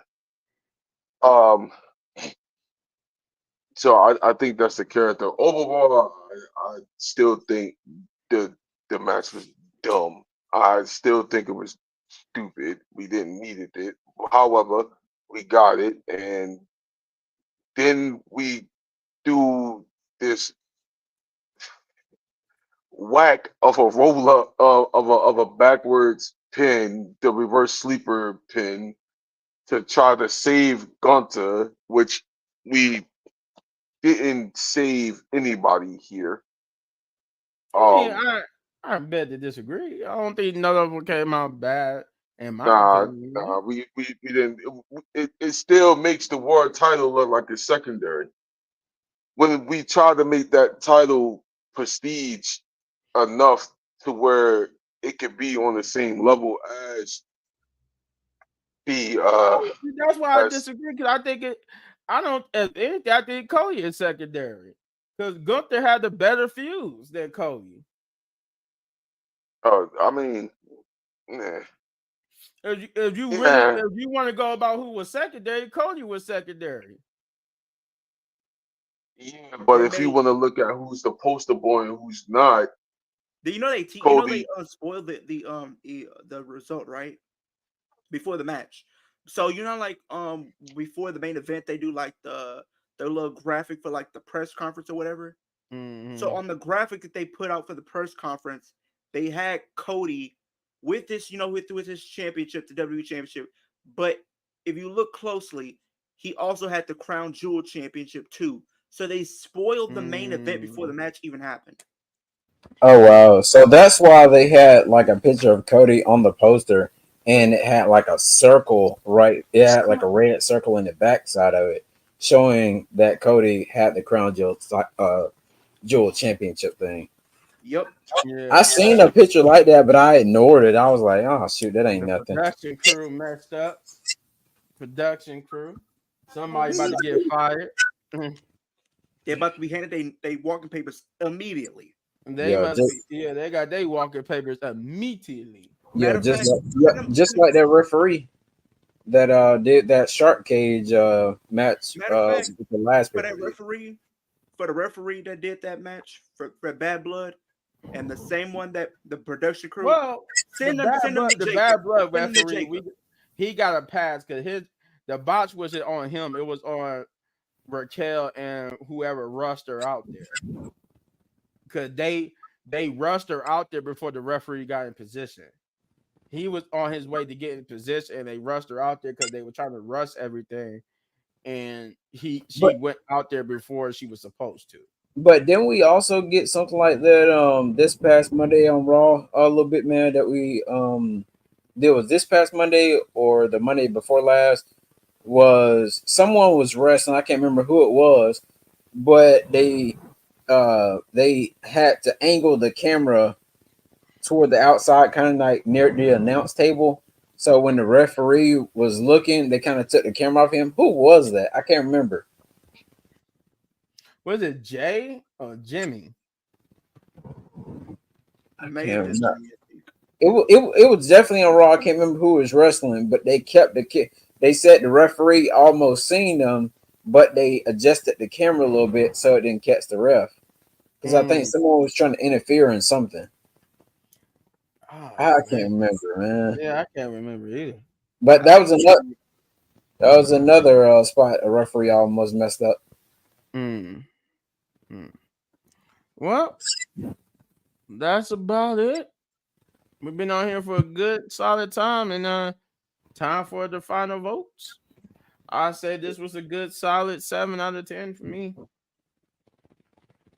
Not too savvy. I mean, we had the one only thing I could really say about this pay-per-view was that kind of a messy Liv Morgan match. But other than that, everything else was fine. I mean, I would have wished we would have had a better explanation on why they canceled the Randy Orton and Kevin Owens match, but obviously you could tell since well, I feel different about it because now knowing that his schedule, Cody Rhodes might not even be at Survivor Series. So now it kind of explains, at least in my head, it explains why they canceled Kevin Owens versus Randy Orton. But other than that, yeah, this was really the crowd was okay. They helped the pay-per-view a lot. Like I said, I still think the highlight of that first match with the Bloodline was the crowd actually chanting with Tama Tonga when he went, yeah. I still think that was the highlight because the crowd actually chanted that. And I'm just like, okay. Could you imagine with Jacob just putting up the hands and then everybody just started doing it too? Right. And just all you hear is, I love you, Solo. That's going to be a thing. Trust me, that's Yes, going to be a thing. Tomatonga and Jacob, they can definitely make some money off their gimmick. I mean, their little sayings. Catchphrases and stuff. Yeah, Mhm. catchphrase. Yeah. So But yeah, Tonga 7 Loa, out he of just 10 needs for to me. shout out his botch. 7 out of 10 with me. Bachelor is going to be a shirt. Please let that be a shirt. Bachelor. But I think we'll get more yeah things with his face on the back of it. especially at the Saudi. Hey, Yeah, But I'm gonna buy one of his shirts though. he should have got the Braun Breaker gimmick, and then he could have been like, I got that dog in me.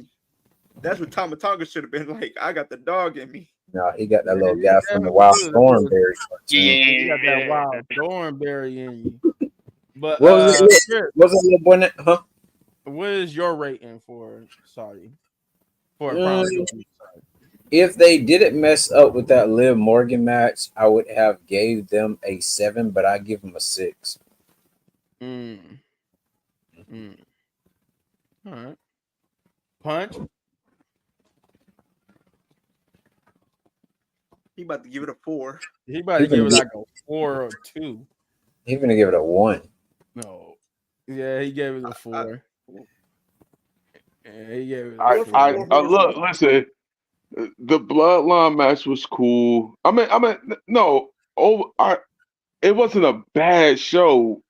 I just can't stand Saudi. Yo, when this PLE just come around, I just cringe so much. But look, No. it's over now. It's over. So we about to. Thank God we got That's through. what we've been trying to get past. We've been trying to get past this thing, and now that we're past it, now we get to see more storylines that can Get develop ready because they're gonna go within back these in May. companies. Now I just gotta get past full gear. Jesus Christ. Yep, All right. this is gonna cover Leo. 3 4 weeks. Um, I was gonna give it a 7, but I do think that some elements of the women's match with Liv and Nia kind of took me out of it. Even though the result was still good, I had to take off. I'm not gonna give it a 6. I'm gonna give it a 6.5 out of 10. Mm. Mm, Okay, okay, fair fair enough. enough. Yeah. So we You do a was good all job, man. relatively other than Punch, we was all relatively around the same area. We He all don't thought like the Crown same Jewel or Crown Royal. He don't like Crown Royal. thing. Oh, Hey, sponsored by Crown Royal. We all love some Crown Royal. We but should. Yeah, we get a uh, sponsorship every time we go to Saudi Arabia. but any final thoughts going into Monday, Tuesday, and Friday? Anybody want to share before we get out of here? thank God this PLE over. Thank the Lord. Thank you. Chris? Um, Yeah. Oh, go ahead, Punch. I mean, we need to start. Well, I know we kind of starting with the bloodline, but this women's war games, it needs to start like as soon as tomorrow or Friday or anything like that. It needs some type of story going into this because I mean, please just don't put it together because you can. For God's sake, put some type of thought into it, please. But Um, other than that, I mean, Survivor Series needs to kick off and it needs to starting tomorrow. Okay. so as far as like Liv Morgan's next challenger, it's No. gonna be determined by a battle royal. That is Oh set yeah, to you're take right. place. Yeah. Yeah. Yeah. So So they who? having a battle royal tomorrow? Mm-hmm. Oh yeah, and Dominic Mysterio winning. Saying it now. I literally said that earlier, like he should win. Yeah, he did. Yeah, Leo said Dominic that winning. earlier. No, Hey, no, no, no, could no. I'm you? talking about for the women's championship. I No, know, no, no, but I'm no, saying, no, but you no. have to pay the full He weight. said we heard that. Then he jumped over to the Oh, for fatal the four way. other yeah. Could I okay? think I think I'll be Priest. I'm gonna It'll guess. probably be a piece, but because Yeah, think it's about probably it. gonna be Could Priest you most likely. imagine they give Dominic the win, right? And they have shockingly Dominic beat Gunther. Could you could you imagine them doing that? Yes. Yeah, Finn, The heat The would be so real. that heat would be Yo, so Finn is real. No, gonna you know The Finn what? is heat gonna would be so disappear. real. They just turned Gunther face. They just yup. turned Gunther face because of that heat. You know what would be the That heat biggest? would You be know what would get so him? crazy. You know how you get the most heat on Dominic? Now Think he about could this. get some help. Think about this. Finn This just will get turned the most heat. face. This moment will get the most heat on Dominic. If come Royal Rumble, right? You're in. He's Dominic's in the final four, and John Cena makes it to the final four, and it comes down to those two. Dominic eliminates John Cena from the Royal Rumble, and he points at the Ooh, WrestleMania sign. That'd be. I'm with it, brother. I'm Latino with it. cheese I'm with it. word. I'm with it because John Cena probably is gonna win the elimination chamber to go there anyway. But I'm with it because at least it's somebody new. Cause I don't want really John Cena to win the Rumble either Give me Finn anyway. Balor for all I care. But I'm I don't trying to really. tell y'all I keep don't. talking about this Royal Rumble, man. I'm trying to tell y'all who winning it. It's gonna be the Rock. Y'all think It's I'm the playing. final boss. Look at you now, boy. Look at you now. You know what I'm about to do? I'm about to get in the ring, and you're gonna get out or you're fired. Yup. Like, you got a family to feed, right? So you get out this ring Man, right now. I'm not gonna throw you. No, I'm not gonna throw you out. it's coming. When's the next Oh one Hey, man. tomorrow? now here, remember like they had the Royal Rumble where it was like 40 people. Could you imagine? There's 30 people in the Rumble, right? Roman is comes out at number 30, and at number 30, The Rock comes out and he throws over Roman Reigns. That would get a lot of heat. Nah, he don't even throw over Roman. He just go in there and use his authority power. Like, yo, Roman, get out. No, but think Right. about you know who will get the most heat on The Rock though? Jey Uso pretty much looking like he had the match won and is the Royal Rumble winner for The Rock to come in a sneaky fashion and throw him over. You See, thought you were gonna I win this like match, boy? I like this No. idea. I like this idea, but The Rock is too lazy to be trying to do some sneaky stuff. I'm trying to tell you, The Rock gonna use his authority power. He gonna get that man out of there, bro. I'm telling you, yo, it's gonna be The Rock and Charlotte. I'm check marking it now. No It's Charlotte, all right. no Rock. No Charlotte. No Man, I Charlotte. really Cause think I, Like no, cause I like don't, I've been saying, no cause, Yee, no Charlotte. No cause I Charlotte. don't think, I don't. To be honest, I don't think Becky coming back unless they offer her that money. No, Becky coming back. Becky Nah, coming. nah, yeah. She Because want more money. she's definitely not going to AEW. Definitely not going to I AEW mean, or I hope TNA. not, but she want more money though. And y'all listen, I hate to be the one, but Tony Khan don't mind paying her that bag now. I'm just saying. Just saying. Okay, so you telling me a double or nothing? We getting Mercedes Moné versus Rebecca Quinn for the AEW TBS Championship. Rebecca Quinn. You said at where? At double or nothing for the TBS Championship, we're getting Mercedes Moné It's versus not even the. Rebecca. You're not even going for the women's. Oh Hey, no. Please no. I mean, listen, I hope not. Listen, I'm just saying Tony Khan don't mind giving up the bag.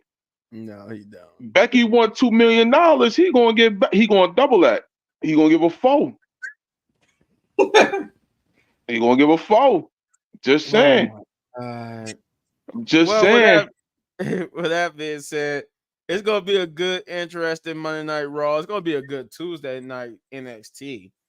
NXT about to be fire. Yeah, well, NXT is gonna be on Wednesday this week because the Yeah. elections Oh on yeah, Tuesday. Wednesdays. Yeah, Wednesday. So Y'all, literally, AEW and man, NXT are going head to head this week.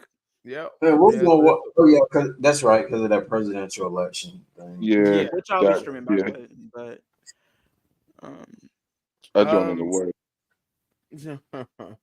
Oh That's going. Lord, That's gonna be good though. That's gonna be good. Friday Night man. I will be SmackDown watching. good I too. will be watching both.